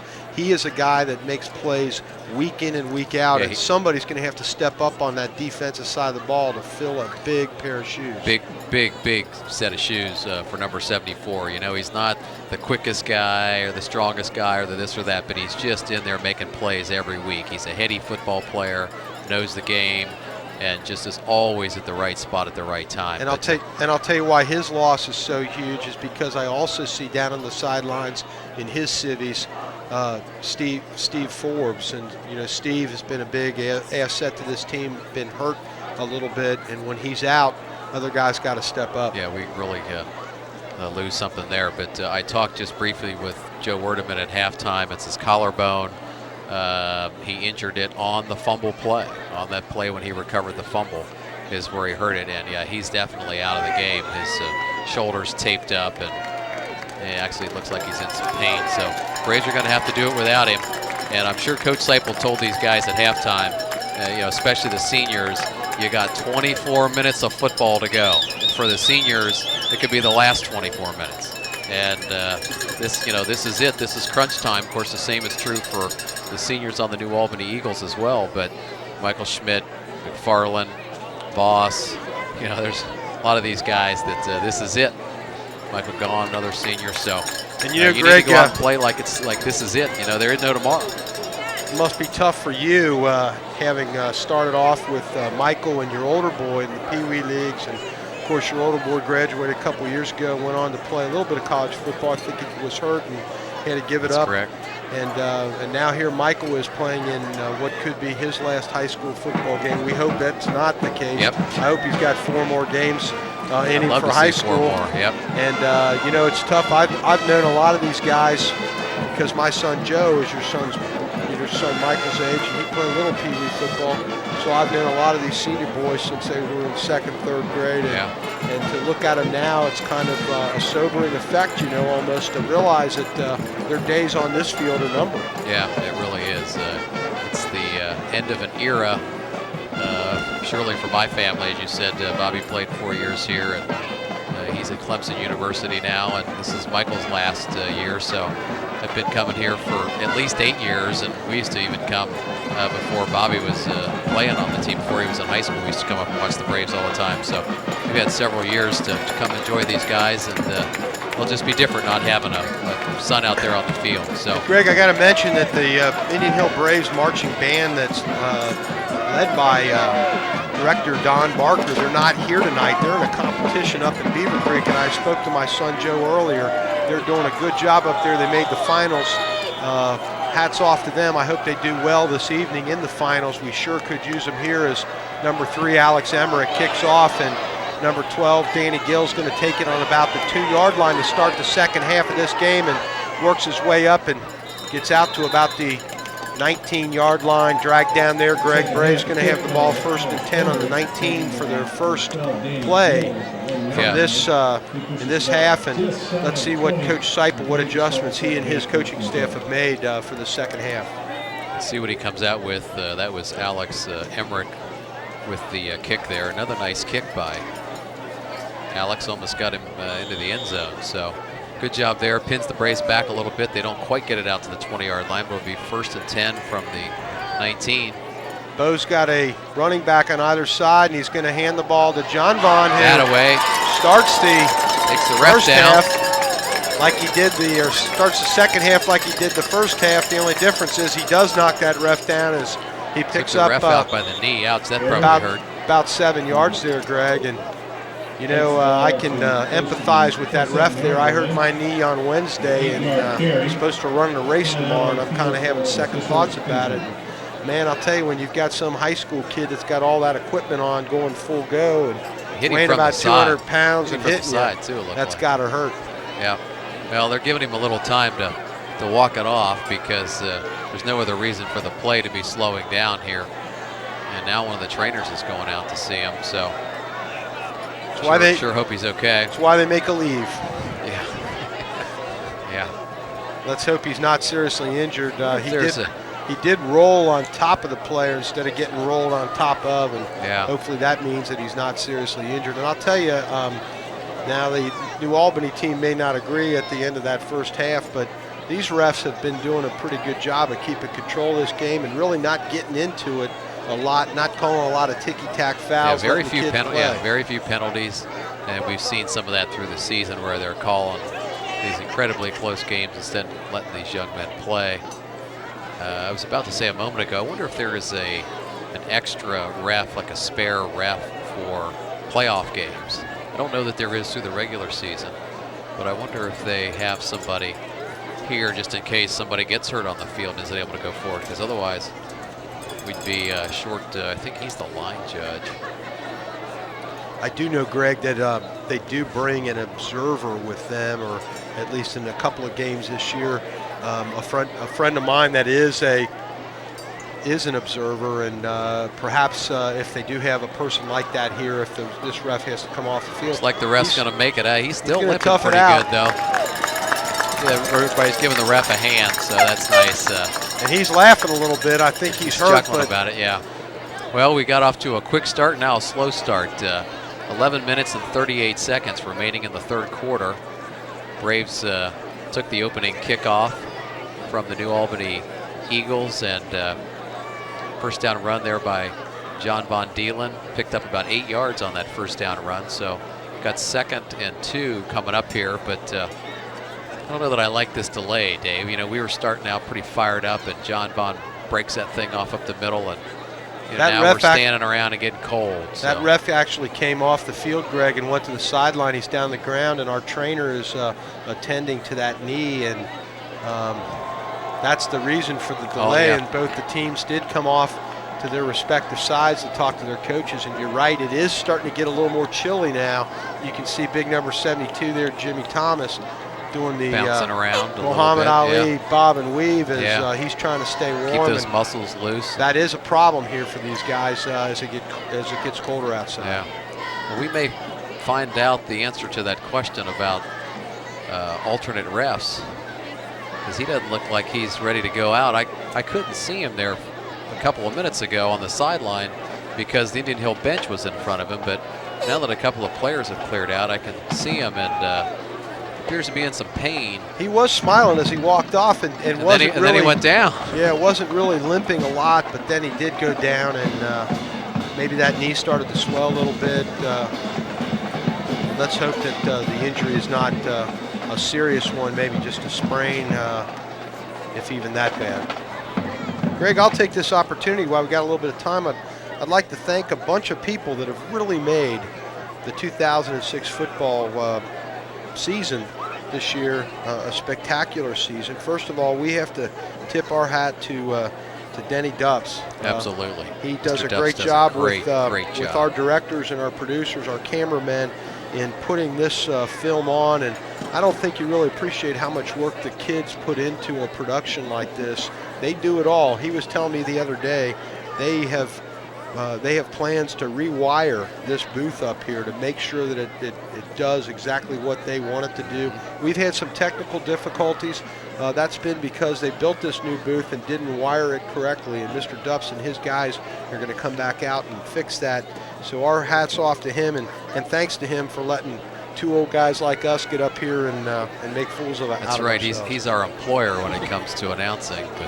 But we thank Doug Feigelson. I'd also like to thank Calvin August and Paul Cassidy, our director and our producer, Matthew Schwartz and Nathan Bailey and Jim Yah and Connor are also guys that are out there working hard either on the camera or doing other things to make this production possible. I'd also like to thank Leanne Muir and Jenna Klein, who are the ladies that keep our cheerleaders going. We got some great cheerleaders: Jane Solomini, Kaylee Crumbleholm, Kirtley Kromholtz, Izzy Kromholtz, Melissa Mutu, Nikki Newton, Tara Philater, Sarah Worthington, Danny Flaska, and Becca Kahn. I'll tell you, they're not only good. Ref is back. Even the other refs are clapping for him. So that's good to see. All right. The cheerleaders, not only attractive girls, but they're athletes. They do a great job. They do some things I can't believe. And now the game's ready to start again. All right, here we go. 2nd and 2. Let's see if we get that fire. And there's some offsides there as Bo's able to draw the Eagles offside using that cadence again, Greg. And that's a good way to start after you get shut down and you're a little cold. Yeah, good job. Crowd is toned down a little bit on this crisp evening. Let's see the Braves get this thing going here and get the crowd back in the game, get the crowd fired up. You know, a flag over there on the far side of the field, but ref picked it up, first down. So they're a little slow in moving the sticks over there. That might be the guy that hurt his knee. Maybe he's back in the middle there. So come on, John. John Vaughn up the gut and gets to the 35, picks up about 3 yards. It's going to be 2nd and 7, and maybe we're doing our version of the Coach Mueller ball control. Is we're going to try to run the ball a little bit this half. I think that's a good philosophy, and surely if it works, in that our running game will keep their offense off of the field, and I'd like to see our defense stay off of the field as much as it can. They were getting it taken to him there pretty good in that last drive before the half. So second and 7, and Leonard Riston, number 26, going to make his way to the Leonard. left side of the field and gets pasted over there before he gets the first down, but gets close, Greg, on a fine run by that sophomore who is very quick and got a lot of agility. Yeah, good job by Leonard. Number 51 over there, Chase Sutherland on the tackle, along with some other Eagles. But good job by Leonard getting that ball outside. He's got a first down, too. Yeah, great job. He's got a nice combination of speed, quickness, and a little shifty, and he's making people miss. All right, here we go. 1st and 10 for Bo and the boys on the 42 as Bo tries to prolong the season into the second game of the playoffs by getting his Braves fired up here and marching down the field for another score. Hands off to John Von Dalen on 1st and 10, and John Von picks up, looks like 3.5, 4, Greg, a good gain for him. Yeah, good 3 yards, maybe 4. We'll take that on 1st down. Good hard inside run by John. Nice job by Jimmy Thomas over there on that side. I saw him blowing his man out. Give John a little room to run in behind him. Got to keep that up. We got to see our offensive line blowing his white shirts off that ball, Dave. 2nd and 7 as 26 Leonard Riston goes in motion. John Von, come on, get it outside, John. Is not able to get free of a couple of they're really Eagle defenders. 39 did a great job of staying with John Von. Joey Clancy did, Greg, and they are stacking it up inside, but you got to give the Braves credit and John Von credit. They take what they give them. A couple of yards, we'll take it. Yep, we'll take it. 3rd and a long 4. Now let's make it 5, 3rd and 5. Big 3rd down here. Let's see, we're spreading them out now. We got the spread working. 3 receivers on the right, 1 on the left. Blitz. He's back to pass and over the middle, and Teddy Bolser. Hold on, Teddy, that away. All right. A very, very powerful nice receiver. Nice pitch and catch there. Teddy was able to pull that away from Andy Sindel, number 16. Andy was able to grab for the ball, but Teddy's a strong kid, pulls the ball down, gets it down to the 30-yard line, Greg. There's 8:53 left in this 3rd quarter, and the Braves are on the move. Braves are on the move. That's the little shot in the arm that we needed. Nice throw by Bo there, and a good catch by Teddy Bolser. Receivers all over the place. 10, John Von up the middle, ain't gonna work. John Von meets number 15. Number 15 for on a blitz too. Yuri Masser, a 5'10", 185-pound junior linebacker who comes in. He wasn't fooled and pulled he was John Von down gap. for no gain there, Greg. Linebacker blitz there. That's and they've been doing a lot of that. He just ran right into John that time. Nobody picked him up. So 2nd and 10 now for Bo and the boys on the 30-yard line as he's back to pass again. A nice pickup there by number 3, John Von, on the block to give Bo some time to throw the ball out to his intended receiver, 33, Teddy Bolser, and number 25, J.C. Stewart has a pretty good defense over there. Yeah, Teddy was open there for a minute, but that ball took a little too long to get out there. It had a little bit of flutter to it and gave the defender just enough time to recover and knock that ball down. So that's not the usual crisp spiral throw that we're accustomed, to seeing from Bo Cordell. This is 2-down territory here as the ball's on the 30, Greg. It's 3rd and 10 right now for Bo and the boys. He's got receivers on both sides of the ball. He's looking to pass. Cannot find an open wide open. There he is. There he is. We saw it. All right. Good job, Leonard. He had his hand up, calling for the ball. Bo finds him. That's the way to do it. Good job by Bo, seeing the field, rolling out, buying a little extra time. Great job there too, like you said, Greg, as Bo was looking one way, didn't see Leonard, and realized he couldn't force the pass or wasn't going to force the pass. Came out of the pocket, had a defender on him, saw Leonard open, give Leonard credit, put his arms up, and Bo dinked it to him for a big gain. Nice touch pass there, yeah. 1st and 10 on the 14-yard line. New Albany Eagles. Bo brings him up. There goes John Whitehouse in motion. Look out. Look out. That away. Good job of getting rid of it. That's all right. A lot of pressure that time by number 14, among others. That's Demetrius John for the New Albany Eagles. He's a 6'1", 180-pound senior, Greg, and Yeah, they're blitzing just about every time. I'd hate to have him bearing down on me when I was trying to pass the ball. Credit to Bo for having the foresight to get rid of that ball. Yeah, that's some of the maturity that we're seeing now. That earlier in the season he might have eaten that ball and gone down taking a loss. Now he does a good job of stepping out and throwing the ball away. So Leonard Riston's going to get the ball. Here comes Leonard. Come on, Leonard. Get outside. That away. About the 9-yard line and make a pickup of about 5 yards, Greg. And it's going to be 3rd down now for the Braves. 3rd and 6. Give him a 4-yard gain there. 3rd and 6 on about the 9-yard line, 9.5-yard line. Got to get down to about the 4-yard line, 4.5-yard line for a 1st down. And let's see what Coach Seipel has in his playbook for here that. I see 12, Danny Gill has come into the game at quarterback. So here's a surprise. Well, you know, last week, imagine we're going to see Danny running it. Danny Gill's a very fast runner. No, that ain't going to work. Danny Gill gets pasted over there. Miserable. There was no blocking for him on that side, Greg, and he came out. You know, we saw a little bit of this last week at Purcell when Coach Seipel pulled Bo to bring Danny Gill in and let Danny run a little bit. Danny, of course, was slated. Everybody thought would probably be the starting quarterback this year. And Danny and Bo are 2 different types of quarterbacks. Danny's a great option quarterback and a very quick runner. And Bo a little better on the passing side of the ball. And so Bo's coming back in now with 4th down and 9 to go. Lost about 4 yards on that. That was a precious 4. But as you said, there wasn't anything out there ahead of him. Not much he could do. So here we go. 4th and 9. Fire it. Go ahead and fire it. Well, but Bo did a good thing there. I mean, he would have been sacked maybe for a 5-yard loss. They would have gotten the ball there. He threw the ball away. Didn't try to force it. Didn't try to do too much. We still got a lot of time left. 4th down, though. 6:08. We got 6:08 to go. And in the 3rd quarter, another 12 minutes in 4th quarter. Plenty of time.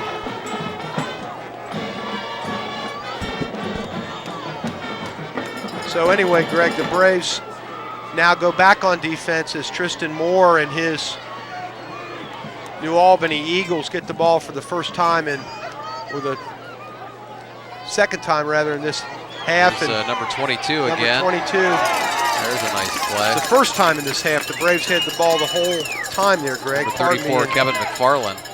Great job by Kevin to get outside, drag down number 22. You know, we're talking about that 4th down play, Dave. Now, with that being 4th down, I don't know, is there any sense in throwing that ball away? Why don't you just put that thing up in the end zone, let Teddy Bolster go up and try and catch it. If it's intercepted, it's 4th down.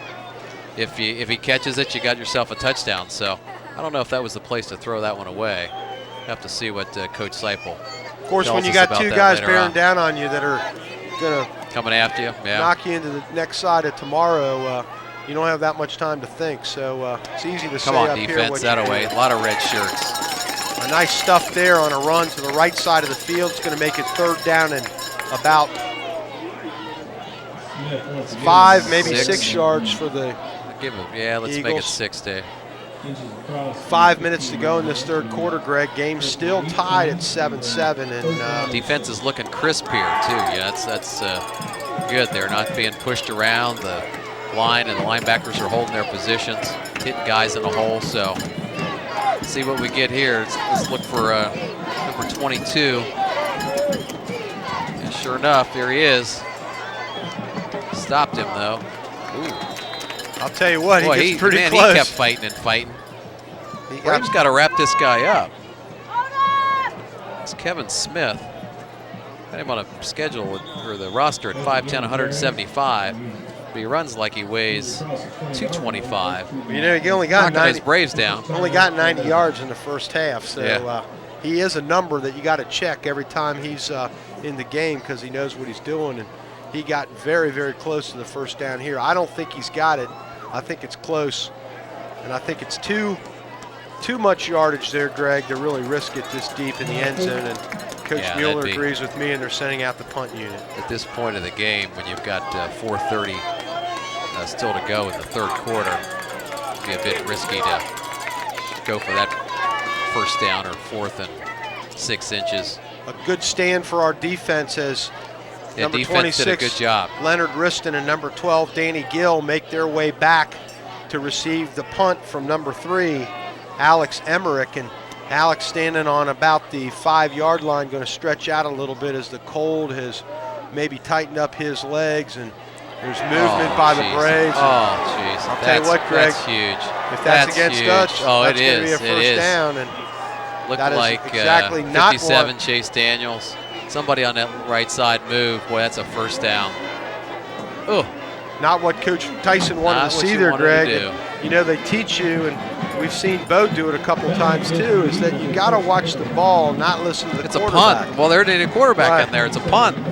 So you got to watch the ball.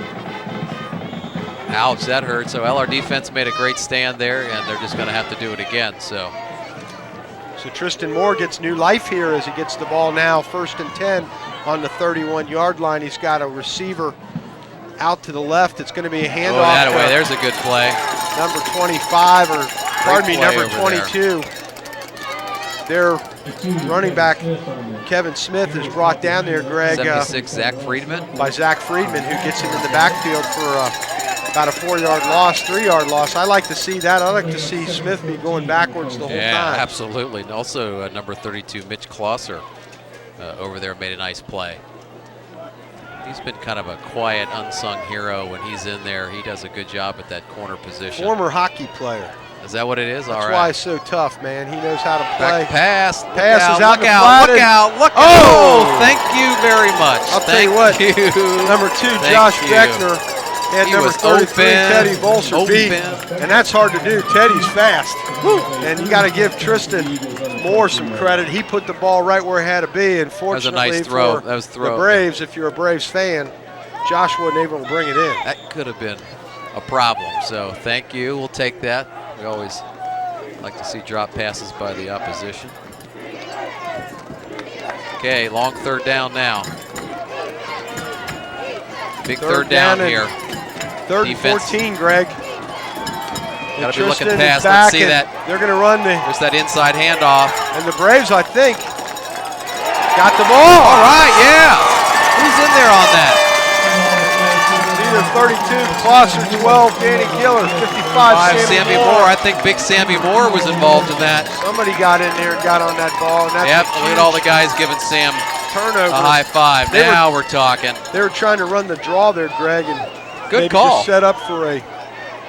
That was a good call by the Eagles, but execution just wasn't there. So, all right, get our offense back on the field. Okay, now Bo and the boys have some new life as they get the ball down. 20-yard line. We got to get this ball in the end zone. 20-yard line, and he's got a couple of receivers. He's going to give it to Leonard Riston. Yikes. And Leonard Yikes. gets pasted there at the 25. And that didn't I'll work. tell you what, Greg, both defenses are controlling the line of scrimmage. They surely are. You can't have that if you're an offensive coordinator. You can't have your line letting the defensive players. These linebackers for the Eagles have really stepped it up. That's Yuri Masser again in there on the play. We started to call his name and number quite a bit here in the second half. So 2 receivers to the really right. Stepped it up. 3 receivers to the right. 26 Leonard Riston, 9 Michael Gahn, 4 Nick Kiriakis, Teddy Bolser to the left. Bo's rolling. Look out, Bo's Bo. looking. Bo's throwing. Bo gets drilled, and the pass is incomplete as he tried to get it to number 9 Mike Gahn, but Bo was in the grasp of that receiver or that defender prior to being able to get that ball off, and was just lucky to get it away before getting sacked. Yeah, he bought all the time that he could there, but couldn't find a receiver. It didn't look like he had anybody open either. They had dropped 6 or 7 in coverage, it appeared, and they had the Braves receivers pretty well blanketed. So 3rd down now. Long 3rd and 13. 3rd and 13, as you said, Greg, and Bo's going to line up in the shotgun with John Vaughn in the back, send number 26, Leonard Riston, in motion. And that was going to be the double reverse to Nicky Kiriakis, I think. I'm not sure what's going on here. There's no flags on the field. I didn't The refs weren't on the same page, and Braves had to tip their hand as to what. It was a false start, and there is a flag on the far side of the field. I didn't see it. And that's exactly what Coach Seipel Going did backwards not want now. to have Yeah, happen we didn't want here, that. Greg. 3rd and 13. Now we go to 3rd and 18. It's crunch time. You know, it's time to step up and do your job, make a big play. Got 2:40 to go in the 3rd quarter. And it's 1 and out, Dave, as we've said. So receivers everywhere. Bo back to pass. Here comes the heat. Picked up pretty throw well. it, throw it. Bo's not able to get loose as number 39. Wow. Got to throw that ball. Joey Clancy Didn't do any good to eat it. gets in there, gets away from his blocker, and is able to pressure Bo and sack him for a loss. Could be 4th down. And Heck, Greg, we were in field goal position where this thing started. You know, we're nowhere close now. We've got what, 4th and 18.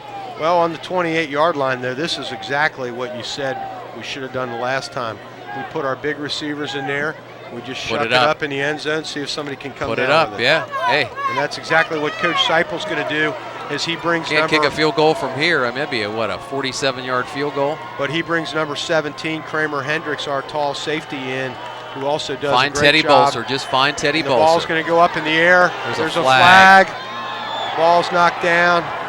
Probably going to be some kind of holding, Greg, on our side of the field. Let's hope Came it's in not. with the side judge, and he was. That could be holding on them, holding on one of our receivers. Teddy Bolser's got his head down. He doesn't look like he's happy. Might be against him. Ineligible receiver downfield on the play. That's going to be declined, and the New Albany Eagles are going to take over with 1:43 left in this 3rd quarter. Well, I guess the defense is going to have to score, you know. They're going to have to get the ball and score both because the turnovers and giving it up to the offense isn't working. Well, you know, both offenses have really been shut down now. The Braves started off great, controlled the clock, that one long drive, got down and were unable to get the ball in, and now everything's just kind of stalled like a hurricane out in the middle of the ocean. And Tristan Moore's going to try to change that. Here comes their running game. He's going to hand off, and number 26. 25. Thanks, J.C. Stewart picks up a 1st down, and Greg, we don't want to see what they were able to do in the 1st quarter, the 2nd quarter last game come to fruition here in the 3rd quarter, because we're almost to the end of the 3rd quarter. We don't want them on a roll going into the 4th quarter. Definitely not. We saw a bit of Stewart in the 1st quarter, and then we saw a lot of number 22 after that. Now he's going back to 25. That was Kevin Smith, who we were seeing for a while. They're in their jumbo offense, Greg, where they're just going to try to pound it up the middle. I think that's 22 that took the ball that time, Campbell, and he got about just got back to the line of scrimmage, but they're going to start whacking. No, he's coming out, 22, Kevin Smith's going out. They're going to start whacking those defensive linemen, though. They're going to start making those guys work, because Sindel, if they can get them back on their heels, that's the advantage for them. They've got a good running game and a good running attack, and that seems to be Coach Mueller's strategy here. And now number 32 is in the backfield. That's Mark Krenchik. He's got a whole bunch of receivers over there. Ball up in the middle, and it's caught by number 2. You've got to knock the ball down. And Greg, you got to tip your hat to number 2, Josh Becker. He's been playing with Teddy Bolser over there. Teddy got in front of him. You got to stay behind him. You can't go for the ball. You got to defend the defender, have position on the defender, and then go for the ball. And Teddy was not able to do that. A great pass by Tristan Moore over the head of Teddy Bolser results in a touchdown for the New Albany Eagles. And the Braves are in somewhat unfamiliar territory here as they find themselves behind in this game for the first time. And let's hope that they can pick themselves up off the mat and come back and score. Emmerich, they had the extra point. Flag on the play. They're going to wave it off. Red shirts were moving.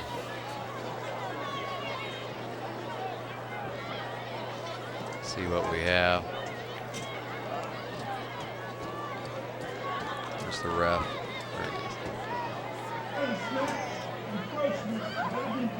Yeah, and that's a dead ball foul, Greg, so they're going to have to kick it again. So it's going to be. Yeah, just re-kick from the same spot, so. Well, that could be an advantage for us. He's got to make it again. He made it the first time. Maybe we got a chance to block it. A lot of Braves on the left side. Their right, their left, our right. Wow. Kick that one into the woods. Young man's got a strong leg. Well, 14-7. Eagles go up on an unfortunate pass play there, long pass. Got behind the Braves defender and nothing but green after that. And you know, Dave, about the only time we've seen this defense get beat over the last 11 games, including tonight, is on that long pass. Well, we've been beat twice tonight on 2 passes where our corners have been out of position or gotten turned around, and on both occasions. You got to tip your hat to this quarterback. He's burned us on both occasions. Yeah, defense almost burned us on the 3rd occasion, but Josh Beckner, the talented receiver, dropped that one ball. So the Braves have to step it up here, get a little stingier on defense, and see what they can do to shut New Albany down and come back and answer on this kickoff. Yeah. Well, the defense is down a little bit, I'm sure, but Coach Tyson will get them fired back up, get them back out there on the field. We need the offense to put some points on the board here. 35.4 seconds. That's a heck of a kick right there. That's all that's left in the 3rd quarter, and nothing's going to run off as that ball goes all the way to the end zone. Automatic dead ball. Bo and the boys have the ball on the 20-yard line, 1st and 10. And they've got to do something here, Greg, to answer that touchdown. Yep, strong kicking game by the New Albany Eagles as well. Alex Emmerich, their place kicker, field goal kicker, and punter, does a real nice job. Put that ball in the end zone. Don't see that all the time in high school football. So here we go. 35 seconds remaining in the 3rd quarter. Braves take over 1st and 10 at their 20-yard line. And that's going to be some offside on the defense there as Bo, again, does his best to disrupt the defense and make them listen to him. And, man, both coaches have to be upset with that, Greg. Yeah. There's no excuse for that. Got to watch the ball. Watch the ball, boys.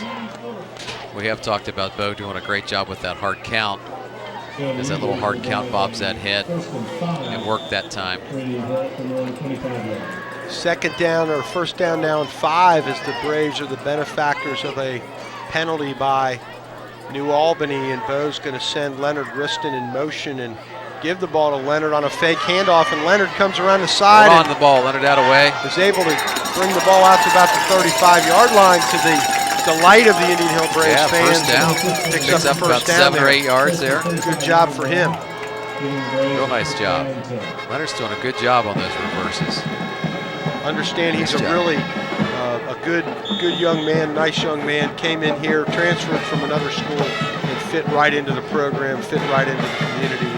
Been a huge asset. He really has. He's just done a greek job every week, week in and week out. We've said a lot of good things about Leonard as he deserves it. 1st and 10 Braves. More movement by the Eagles there, trying to get a little jump. Boy, they're just standing up our offensive line now.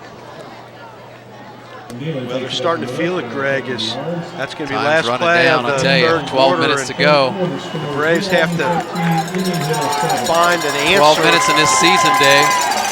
Unless the Braves can come back and tie this up and go ahead. Teams trot down to the other end of the field. Braves are going to turn around and head the opposite direction. See what we can do here. We're going to have to look to Coach Seipel to stir up a little magic, come up with maybe some inventive or a little creative play maybe here or there. See if we can catch this Eagles defense and something they're not used to seeing.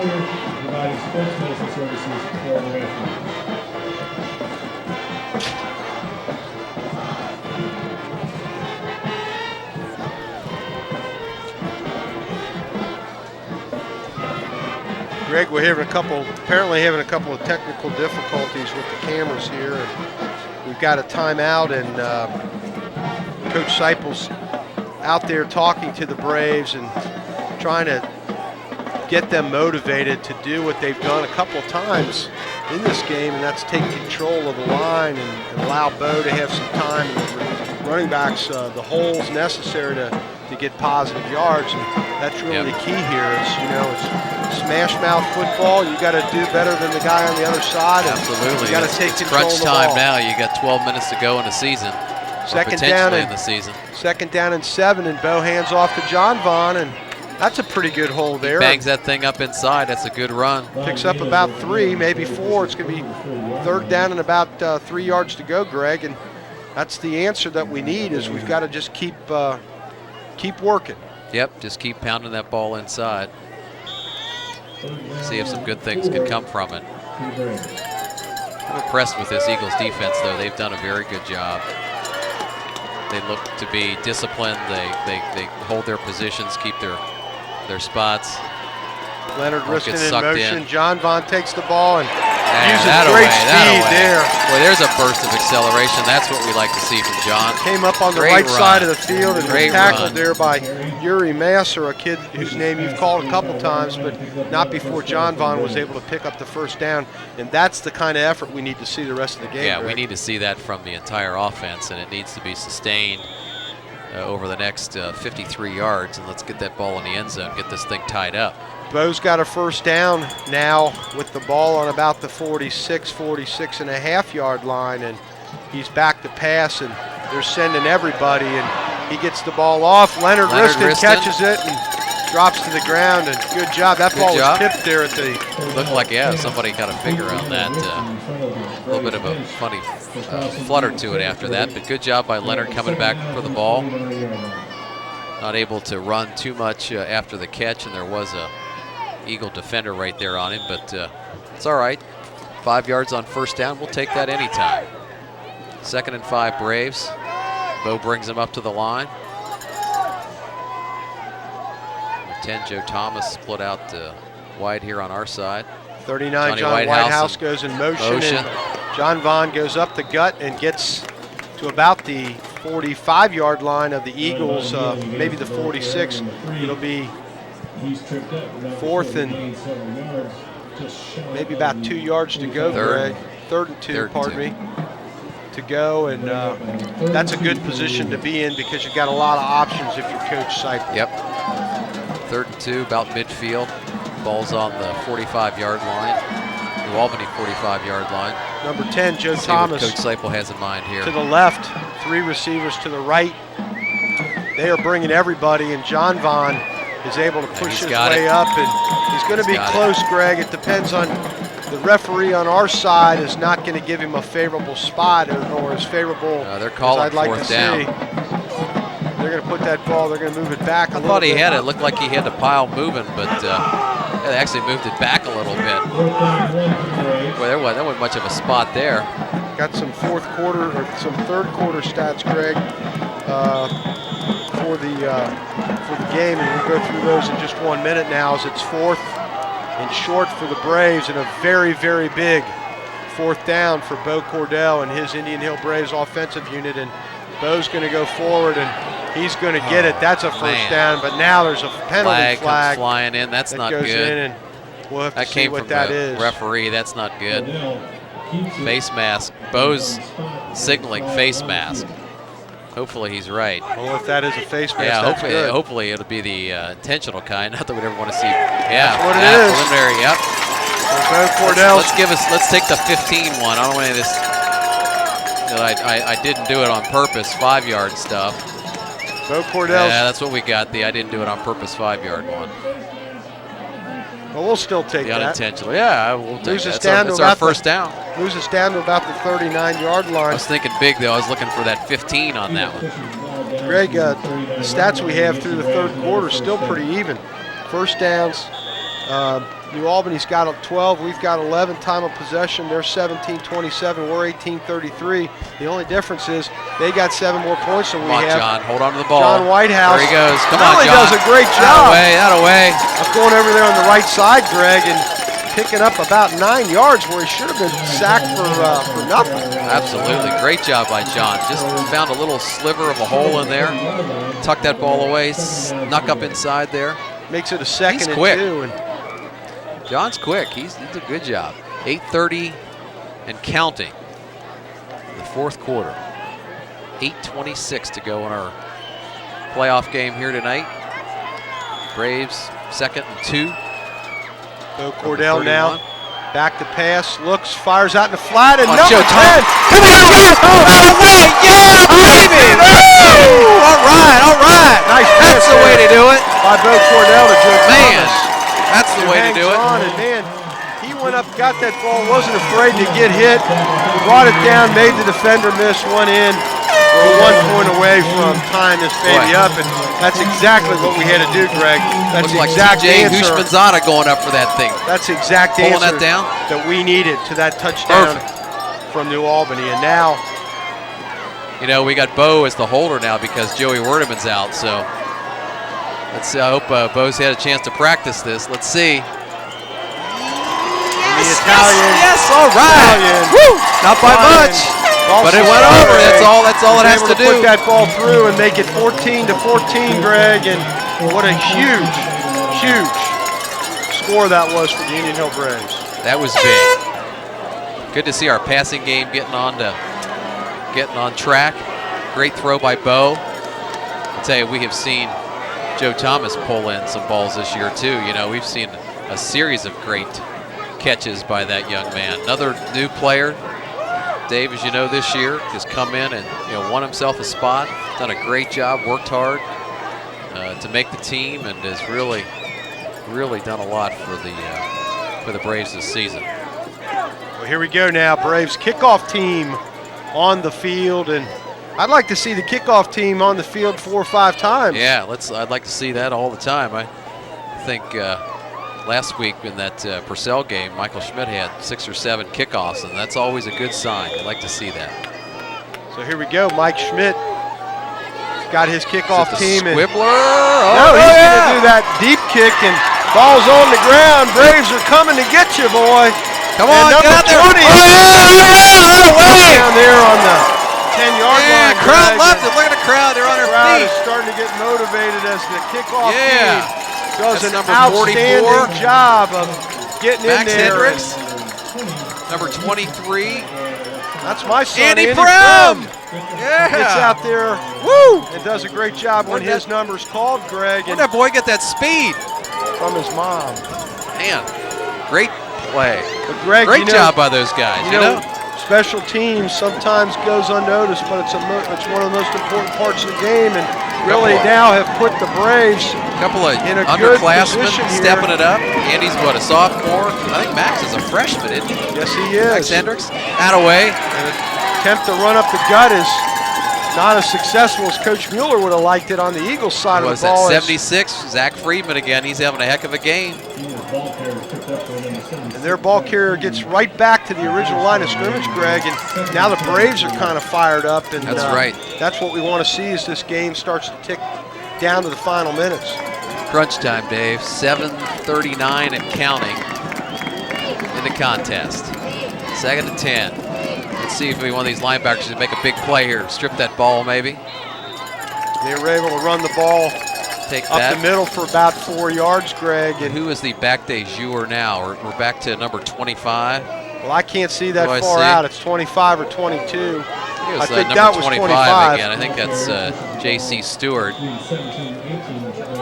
Coach is doing a good job of mixing it up. You know, it's 25, 22, 22, 25. 7:04 to go in the fourth quarter of Coach this Mark game. Mueller. And even Bill Thomas is yelling for the Indian Hill Braves defensive unit to shut down these Eagles, and they're going to try there. to go Come on, out up of the way. the middle, and That was a nice tackle. that's number 22 Campbell, Greg, and he almost wiggled free, but one of the Braves got over there. Number 32, that's Cole Klosser, or Mitch Klosser, rather. I know Cole would like to take credit for it, but his brother Mitch is the guy that brought him down. Out of the way, defense.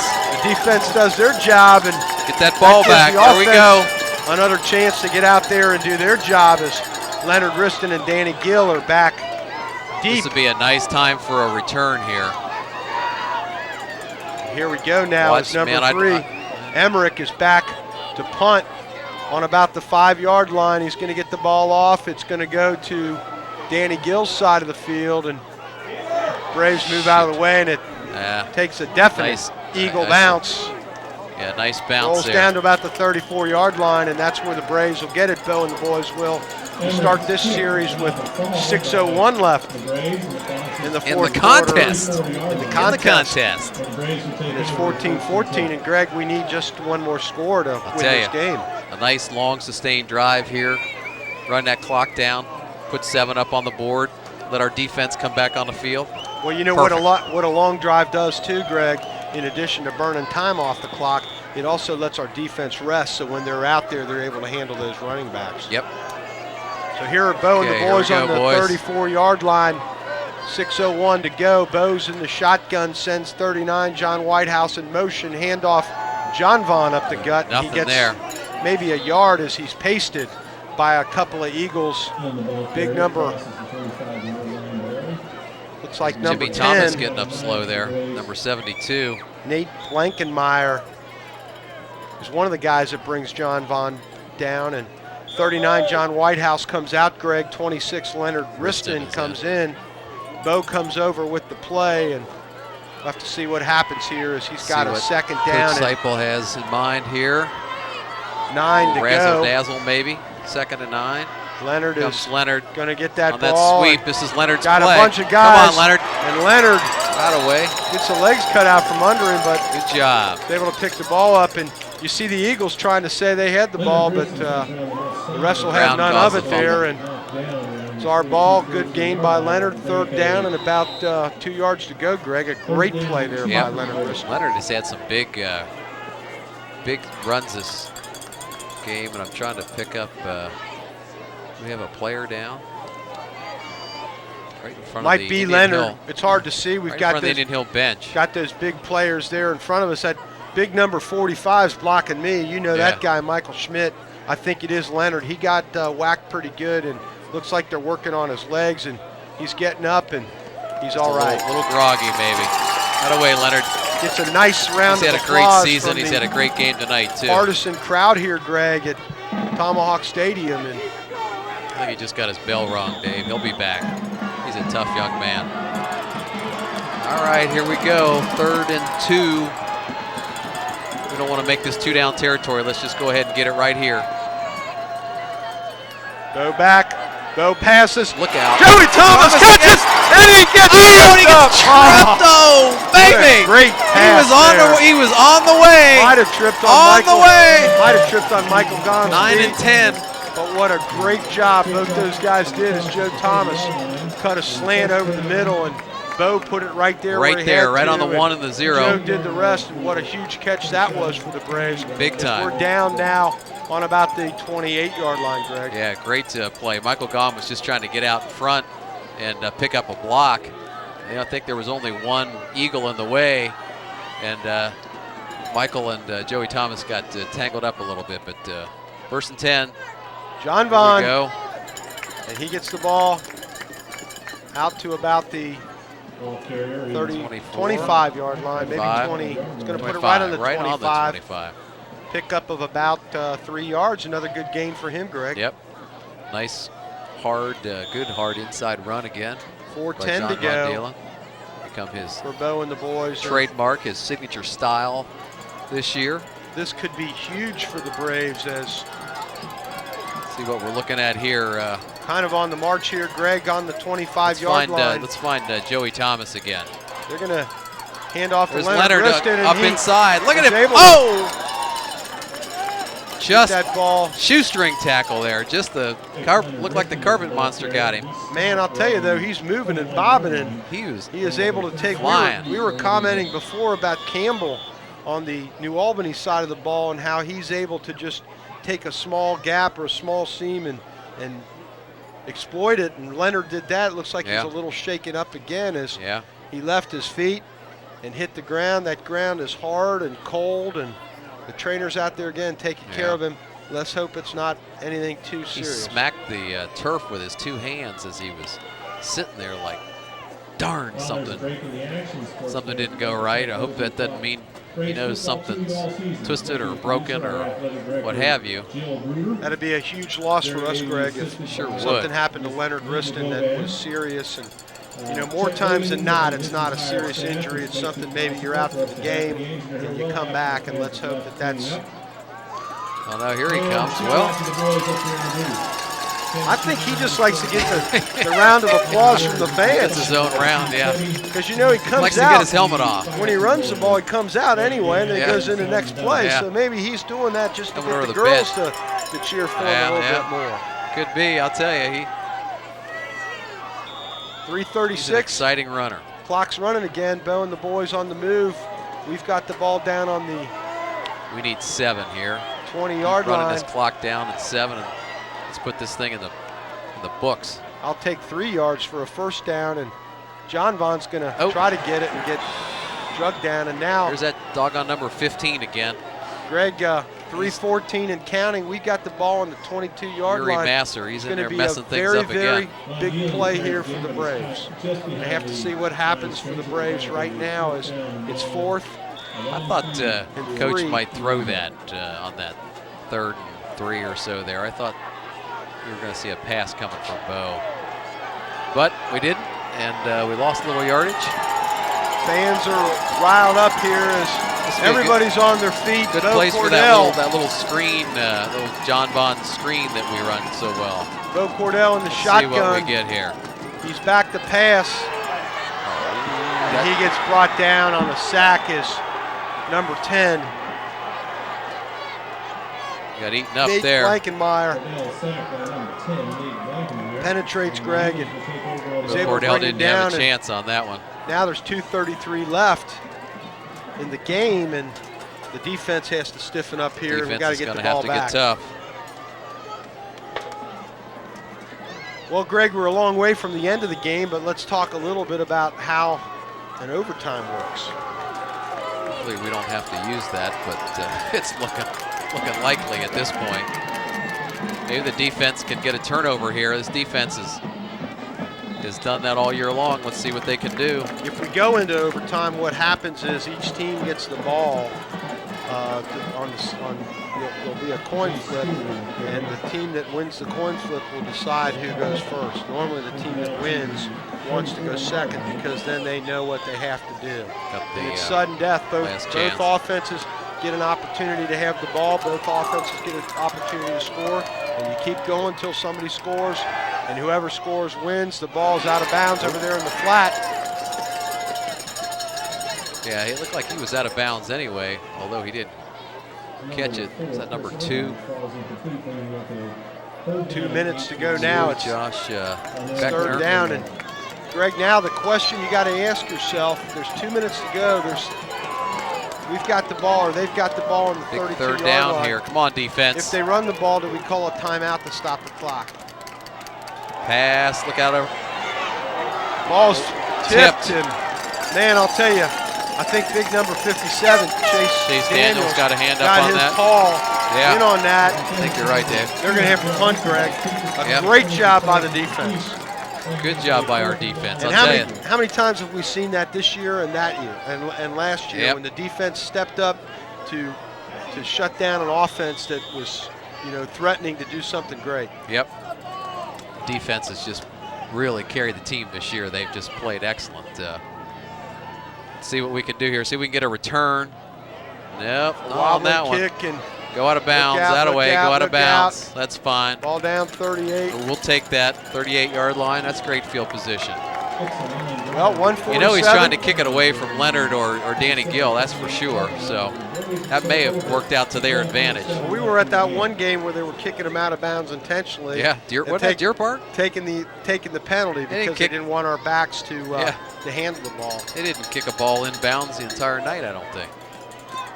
All right, Bo Cordell's got the ball. Dave. 1:47 to go. 38-yard line. 1:47 to go. As Greg said, it's 14-14.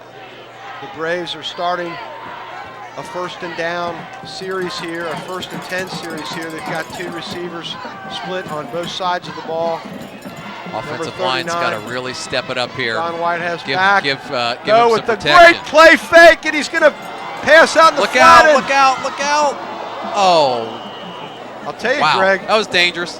I'll tell you, Greg, the lineman for the defense were completely fooled by that play fake. Yeah. Bo did a great job. Yeah. But to the credit of the New Albany Eagles defense, they were not fooled and they stayed on their receivers. It's 6 guys back there. 4 of them in and around the ball. I'm not so sure that Joey Thomas and our other receiver were supposed to be that close together. That was Mike Gahn. Was it Mikey Gahn? But that attracts more defenders that way.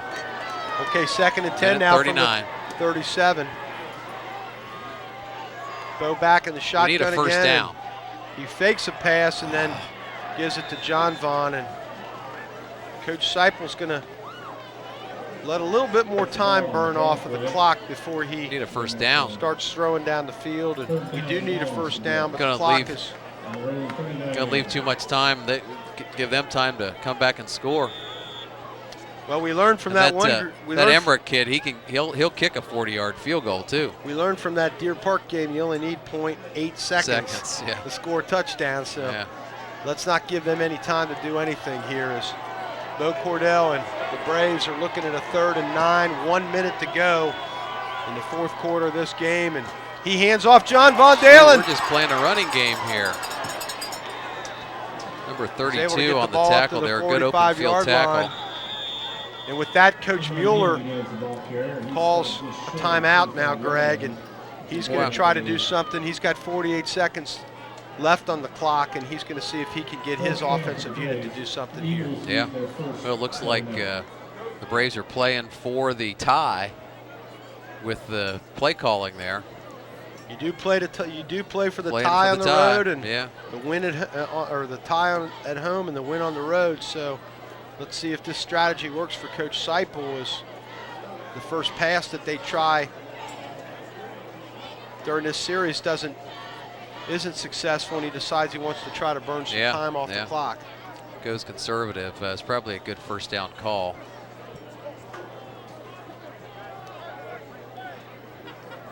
So you've got Coach Seipel is out there talking to his punting unit now, Greg, because there's 48 seconds left in regulation. We're tied up, right. so we're going into overtime if somebody doesn't score in the next 48 seconds. And Coach Seipel wants this team to know how important it is to not let anyone. I'm sure they're playing for the return too, so let's see. Yeah, playing for return. You don't let anybody get free here. A nice punt. A great punt by Kane Muir. Ball's on the ground. Oh! I'll tell you what. That receiver did the right thing there. Is falling number 44. on that. Yeah. You mentioned the freshman before. Number 44, Max Hendricks, motored his way down there, and he wanted that ball, and he put his hand on the ground. Boy, he was close, wasn't he? Yes, he was. Just That's the another kind of hustle. second he was on that. And you know that's why he's out there, because he's a hustler. Hustler, absolutely. All right, we'll see what Coach Mueller does now as he's got the ball on the about the 20-yard line. Let's see if he plays for the tie. See what Coach Mueller's got in mind here. One thing you don't want to do, Greg, if you're Coach Mueller, is have a turnover down here. I mean, that's. So you're we'll gonna want to see turn what this happens. thing over. Guys, putting it up. It's up in the air. Putting it up. And it's caught. And a great throw. Catch, great pitch and catch there. Number 16 for New Albany is Andy Sindel, and he was covered by the person I think is our best defensive back, number 17, Kramer Hendricks. Our safety. Sindel was able to get free of Kramer a little bit, have a little bit of separation, and Tristan was able to get that ball up and right on the money. Well, that answered the question about playing for the tie. Yeah, 33.7 left now, and he just needs to get this thing anywhere within about 45 yards, and he's got a shot at a field goal. He's just trying to get in field goal range. Fans are riled up, but the Braves. That away. Defense comes in, and 76, Zach it's a Friedman, big 57, sack, Chase Daniels. Timeout is called, and what a great 32. job our defensive unit Mitch does Klosser. there, Greg. Mitch has really had a good game tonight. He's everywhere. Well, we talked job. about losing Joe Wardeman, losing Steve Forbes, and guys have to step up, and Mitch Klosser's one of those guys. They put him in this role on the line, and he has stepped up quite a bit. Yeah, he really has. He's had a great game tonight. Zach Friedman's always got the darkest jersey on the team too. He's out there working hard. He's in those trenches, sweating. scraping, crawling, trying to get in there, get that quarterback, and he's been very successful. Final instructions from Coach Tyson. I'd say it'd be nice to have a turnover here. Let's see, 24 seconds remaining in the contest. Is Coach Mueller still playing for the win? Or has he changed his mind after that? Remember last year, there. K-Mac intercepted that ball in the playoff game that Against, was here at Roger Bacon. Roger Bacon. Yeah.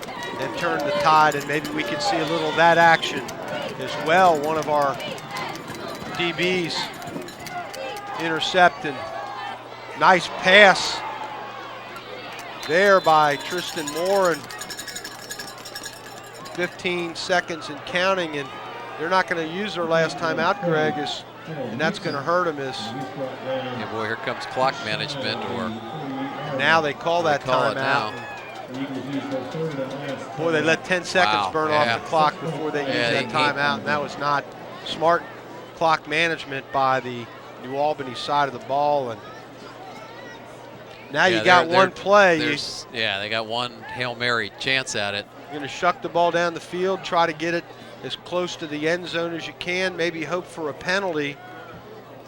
Yeah, this might be the old Hail Mary here. I don't think there's too much else to do. They don't have any way to stop the clock, so 6.5 seconds to go. That's just about a play, and they need, what, 20 yards? They need about 20 yards, even 25 yards to get into legitimate field goal range. Looks like Emmerich is probably able to come close from that distance. We've seen his kickoffs and put 2 and 2 together. All right, Braves fans on their feet now as there is 6.5 seconds left in regulation. And here comes the Hail Mary. Tristan Moore is back to pass, and he shucks Hail Mary. Pretty good pass, and it is caught. The time has run out, Greg, and wow, what a great pass by Tristan Moore down there to his receiver, Shades number 16. of the Deer Park game. Andy right Sindel, who's able to catch the ball, but Shades just of as Deer we Park. talked about, it's going to be OT here at Tomahawk Stadium, sudden death OT. Absolutely. Everything is OT, and everything is sudden death in the playoffs. And one and now you're the out. Braves are going to go out and do a new coin toss to determine who gets the ball. And what they'll do, Greg, is this is our second overtime game this year. We had that overtime game at Marymount that, of course, we won. I don't think there were any other overtime games this year. So we're 1 for 1 in overtimes. Let's see what we can do here. Nice to make it 2 for 2. that would be nice. That'd be very nice, wouldn't it? Kind of understated there. Refs are out there. We're going to have a coin toss, I would think, here any moment. This would be a so you send out 5-minute intermission. I think they started the clock at 5 minutes down to 2:35. You send out your 2 luckiest guys or your 4 luckiest guys. Well, somebody needs to decide what to call. Although I'm not sure if the home team calls it or the visiting team gets to call it. Might be the visitor calls that. Coach Seipel is going over something with the head linesman. And you see the guys that are going to go out. It's going to be some guys that we know pretty well. Number 34, K-Mac. Number 45, Michael Schmidt. Number 72, Jimmy Thomas. Guys that have really been stalwarts for this team throughout the years. They're good guys. They're heading off to college, going to different parts of the country. And 57 Chase Daniels. 57 Chase Daniels over there. I guess they're the captains, though, right? Those are the 4 captains. Yes. So yeah, that's right. The captain should be doing that. It's nice the way they do this too. The refs bring out the home team, and the other refs bring out the visitor. Got the 2 refs out in the middle, and they meet out in the middle, right in the middle of the I and the H. They'll, of course, greet each other. Probably some introductions, maybe some late introductions. The been playing 48 minutes of football against each other. But a little discussion. Well, they had a referee. similar meeting at the start of the game, and I think at the start of the game everybody had a few butterflies. And now the one thing you can say about both of these teams, this is one of those games where it's a shame that somebody's got to lose because both teams really came here tonight to play, and they have played very well. Playoff game, as we've talked, and 1 and out.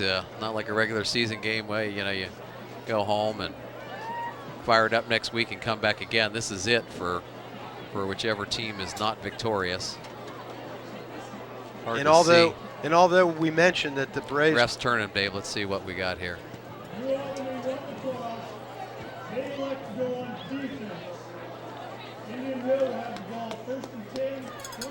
All right, New Albany won the toss, and they're going to go on defense. It's the strategy I told you about. Right. You want the other team to go first so you know what you have to do. The Braves are going to get the ball first. They're going to start. We're going to see which side of the field we go on. It looks like they're coming down to the. This is our lucky end zone to our right. Right. To the viewing audience's right. That's the east end zone East end zone. Greg. And we're going to start off. The ball's going to be on, I believe, the 20-yard line. Braves are going to have it 1st and 10 on the 20-yard line. Not going to be a clock anymore. There will be the play clock. They do have to observe the play clock. Right. There is no time clock. Braves have to get a first down to keep the ball moving, or they have to score. Well, let's see. Apparently, Greg, I was going to mention, Dave. Apparently, the visiting team gets to call the coin toss, as New Albany did there, where they were successful. As you mentioned, they elected to go on defense first, puts us on offense, and that way they get the last shot at it. All right, here we go. Here we go. The season trips hinges right. on. I see Michael Gaughan split out to the right here. But we're going to run it. And John Vaughn moves his way up the middle for about 4 yards there, Greg. And Greg, we have not seen Emmerich, their kicker, kick. We know that our kicker, Bolasari, is a good extra point kicker. He's really not been tested. I think he had a field goal last week at Paul Brown Stadium. You got to wonder what will happen if we don't get a first down, whether Coach Seipel will go for a field goal, knowing that their field goal kicker has such a good leg. It's probably pretty automatic for him. So out to Nicky Kiriakis on the sideline, and Nicky gets down inside the goal line. Great pass there by Bo Cordell to Nicky Kiriakis, and I'll tell you what, they let off of him. There was nobody covering there was him, nobody even near him. That was a great play. I don't know if they lost him out there or what, but he sure was open. So Mr. Clutch, he's just as sure-handed as a high school receiver is going to be, almost like a college receiver. Ball on the 7. 1st and goal on the 7 for the Braves in this first overtime period here of this exciting game. And Bo sends number 26, Leonard Riston, in motion, and then gives the ball to John Vaughn, who does not get back to the line of scrimmage. I think he lost a yard there, Greg. And that play hadn't worked for a while. I think they've got that one figured out. We're going to need to try something different and try it again here. Second down. And it's also we did lose some yardage. We lost a yard on that, Dave. So 2nd and 8. Got to make something. Each time you're down here in this area of the field, you got to make a yard, got to make 2, got to make 3. You got to make something.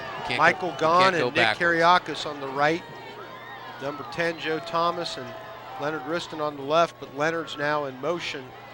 Bo is going to pass. He's got a guy coming on him. Look out. Bo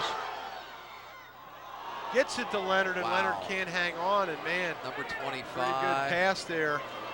That's Leonard Riston there that was the intended receiver there, Greg. And number 25, the defender for the Eagles that knocked that ball down. That's J.C. Stewart, who we've talked a lot about on offense. I thought he just about threaded the needle there, and he also had a chance to run that thing. He probably should have taken off and run with it. He had a whole bunch of green in front of him. Well, he might have heard you from the first half when he ran that ball and fumbled and heard all your moaning and complaining and decided not to do it. moaning and complaining. I haven't seen us run an option with him before, and he's keeping a ball on an option. He hasn't been an option quarterback, so. Leonard's got the ball. Leonard comes around, and Leonard gets down to the 5-yard line. And now, Greg, what do you do? The other team's got a pretty good kicker. We're going to send our kicker out. Number 82 is coming out. We're going to take the field goal. You got to play for the points. I thought he might bring the tank offensive set in there too, and just try and pound that thing in on him. Well, here we go. Put those seniors in there and see if K-Mac can't step it up and put one in the end zone. Yeah, no Joey Wordham is the holder again either. Whoops, we're missing a guy. 1, 2, 3, 4, 5, 6, 7, 8, 9. Yeah, we only had 10 men on the field. Man, I'll tell you what. The last guy that was racing out there, you don't want to be that guy that caused Coach Seipel I think we all just saw his number, but nobody's going to say it. Well, he knows who he is. Yeah, he definitely knows who he is. The coach knows who he is, and that's all that's important. Yep. Well, that's all right. I mean, you got to get this thing right, and Greg, calm everybody down a little bit and give Belisare a little more time to concentrate on this baby. I saw number 10. I'm not saying Brian's last name correctly. He is a true Italian. He's an foreign exchange student, and my understanding of the story is he came over here too late. He's a soccer player and got here too late to play soccer for the Indian Hill Braves soccer team. And he was out kicking the ball one day, and Steve Forbes realized we needed a kicker and saw this kid kick and said, hey, you want to come and play some football? And he didn't really know what Steve was talking about, but came out and was able to put the ball through the uprights. And let's hope he can do it right here. This could be the biggest kick of this young man's short football career. And the ball's down, it's up. Let's see. Yeah, split that baby right down the middle. Woo! We wanted 7, but we'll take 3. Stallion. We'll take 3. Here we go now, Greg. I'll tell you, here comes the D. Come on, D. Let's do it. We are 1 turnover away from moving up a rung. Yep. Comes that big. Look at the size of those guys. 77, 78. That's some big young men on that offensive line for a D3 school. Number 79. 78, Corey Aeronaut, he only weighs 290. 77, Chris Perez, he only dresses out at 290. And what's impressive is these guys played against D1 teams. I mean, you got to have guys that big. Yeah, you need that. It's impressive that the Braves have been able to play with these guys. Hold with them. Here we go. Somebody needs to step up and make a big play. The Braves fans, the Braves team. They're just going to try and grind it out. Here we go. Come on, defense. Is on their feet. And number 22, Campbell makes his way outside, and Greg, a big gain over there. Wow. Gets huge down gain. Huge gain. About a 15-yard gain, as a matter of fact. Down to about the 5-yard line, and man, I got to tell you. Number 22, Kevin Smith. We've been calling his name and number a lot tonight.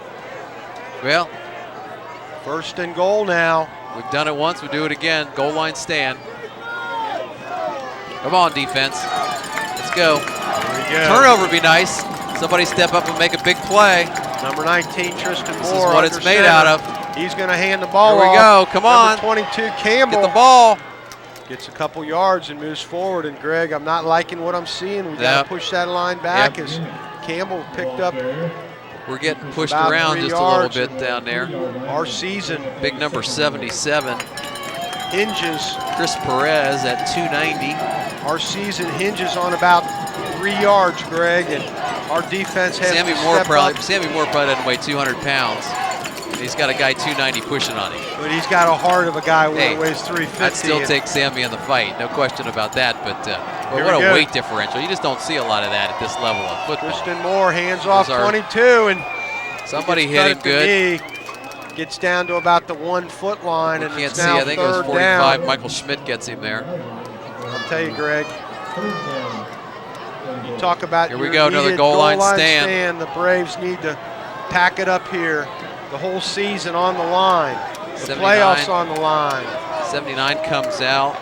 Coach Tyson 37 realizes comes in. he's going to go Timeout. out and talk to his troops, Greg. 37 perhaps is, the biggest play. Cameron McCray, running back.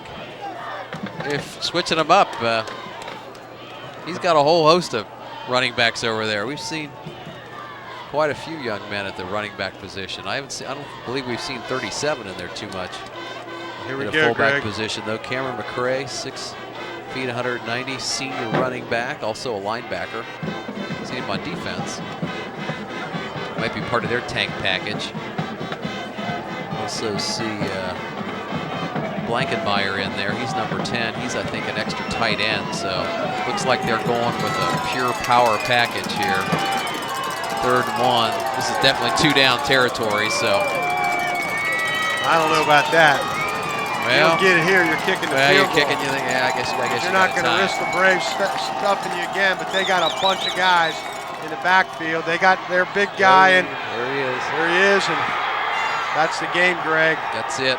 That's the end of the 2006 season for the Indian Hill Braves, as they are stunned as New Albany does what no other team has been able to do this year, and that's come into Tomahawk Stadium and beat the Indian Hill Braves as they use a power running attack to smash the ball in overtime and get in and beat the Braves. And what a tough way to end the season, Greg, but somebody had to win, somebody had to lose. Unfortunately, we're on the short end of the stick with the points.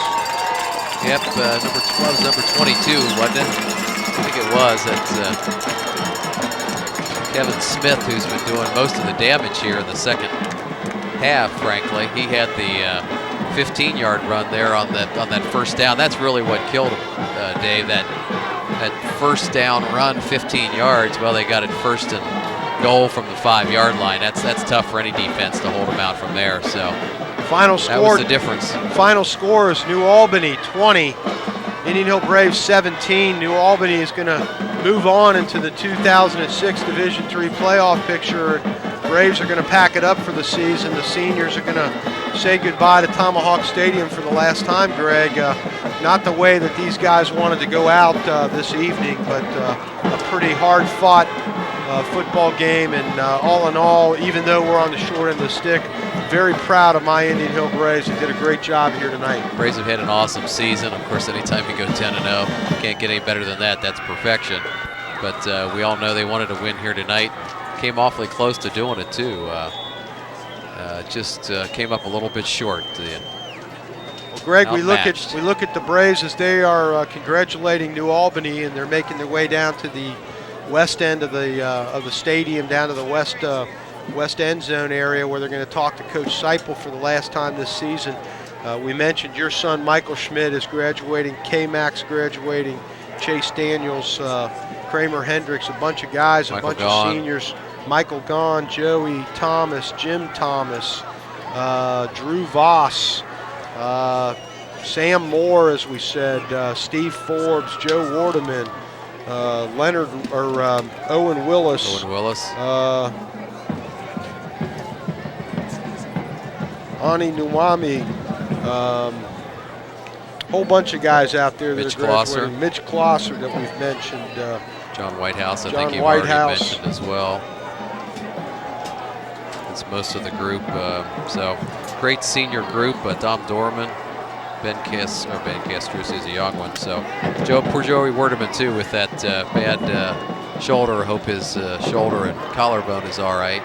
He was a loss to the Braves tonight, going out early in the game. But all in all, great job by the Braves, and what a heck of a season. We sure congratulate the boys on a fantastic 10-0 season. But what we said last year at the same time when we suffered that defeat in the playoff game last year is there's always next year. And the Braves certainly have shown us with this young offensive unit. We've got a lot of young, I've seen on the JV side of the ball from defense, we've got a very talented defense coming up.